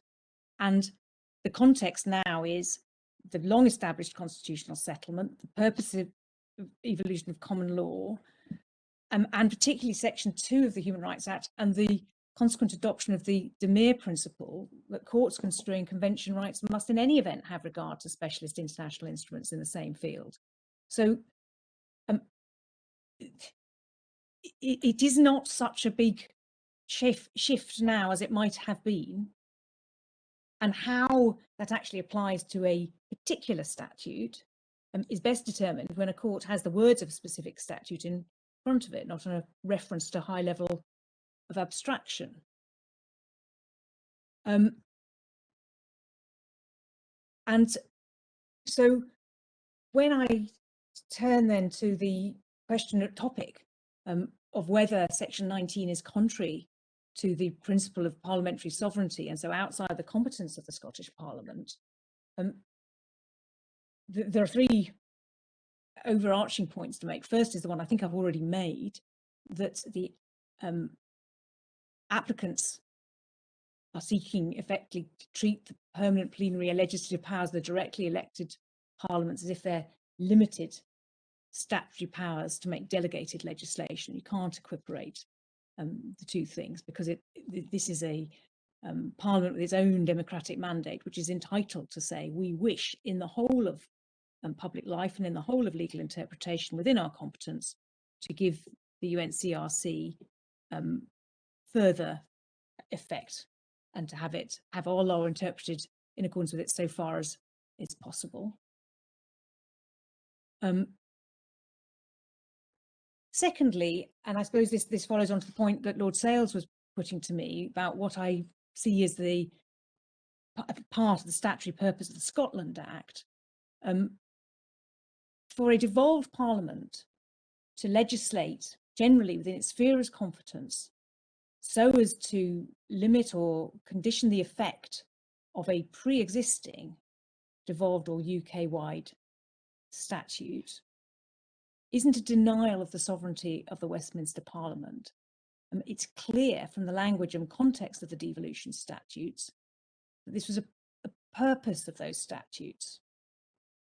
So it's actually a fulfilment of the intention of the Parliament which passed the Scotland Act, that the Scottish Parliament should be entitled to say, we now wish all statutes to be read in a particular way, insofar as that is within our power to do it. And thirdly, it is a bit odd to describe the perfectly ordinary constitutional function of courts in interpreting legislation as a delegated statutory authority to decide what is or is not within competence, because the act of construing legislation as it comes up in the context of specific rules of law, including the interaction of statutory instructions in earlier and later statutes, is inherent in the judicial function and the rule of law. And given, as I've said, the relative modesty of what Section 19 achieves, the submission that it is any kind of illegitimate limitation on the UK Parliament's freedom to legislate, or a wholesale delegation of the Scottish Parliament's function of deciding what is or is not, or aiming to decide what is or not within its competence to the courts, is an artificial one.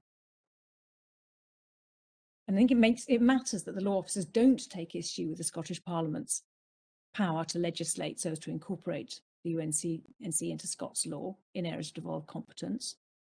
They don't take issue with the Scottish Parliament's power to legislate, to modify or even completely repeal legislation made by the UK Parliament, expressly or by implication.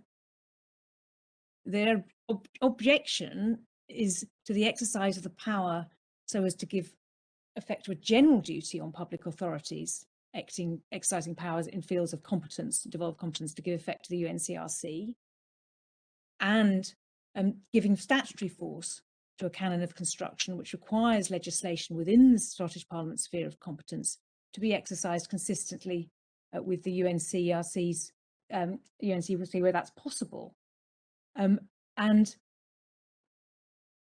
the ostensible objection to that is that it gives prior and apparently subsequent legislation of the UK Parliament an interpretation that it was not the intention of the Parliament which made that legislation, or may not be the intention of the Parliament that makes subsequent legislation, which they say is contrary to the principle of parliamentary sovereignty and consequently outside competence. And that's the point that Mr. Muir was coming back to. This is the basis of the reference, that this has in some way illegitimately taken power from the UK Parliament, which by the scheme of the Scotland Act should have been left with the UK Parliament. That's the force of the objection, and it's very hard to see how that arises, because in relation to prior acts of the UK Parliament, those can be impliedly repealed and have been. If you say, insofar as this doesn't give effect to the UN CRC and it would be possible for it to do so, it has to be read down. And in relation to subsequent acts of the UK Parliament, there is this ever-speaking statutory presumption which the Scottish Parliament has put in place within the sphere of its competence. And when the UK Parliament chooses to legislate within the sphere of that competence, it has that statutory provision, which is part of the corpus of existing law, in mind, and it decides either to give effect to it or to disapply it, or to legislate using words that show that it doesn't want to give effect to it, which will impliedly repeal Section 19 in that context. So it's very hard to see why this is said to be a usurpation of the competence or of the sovereignty of the UK Parliament to legislate however it wants. It's wholly different from the Continuity Bill, where there's an attempt to say you cannot legislate at all for us in these fields unless we dare you repeal this provision altogether. That was just a very different thing. And we say that it's based on the misapplication of the decision of this court in the Continuity Bill case and misappropriation of the concept of legislative intention, which we say derives from the words of the statute in its context, it taken in its context, the purposive construction of the statute by a court, and not some attempt to ascertain the subjective intentions of particular legislators at a particular point in time. I was going to develop those two submissions a little bit more, but it now may be a convenient moment. Yes, thank you, Ms. Madfield. We'll adjourn now and resume at 2 o'clock. Thank you.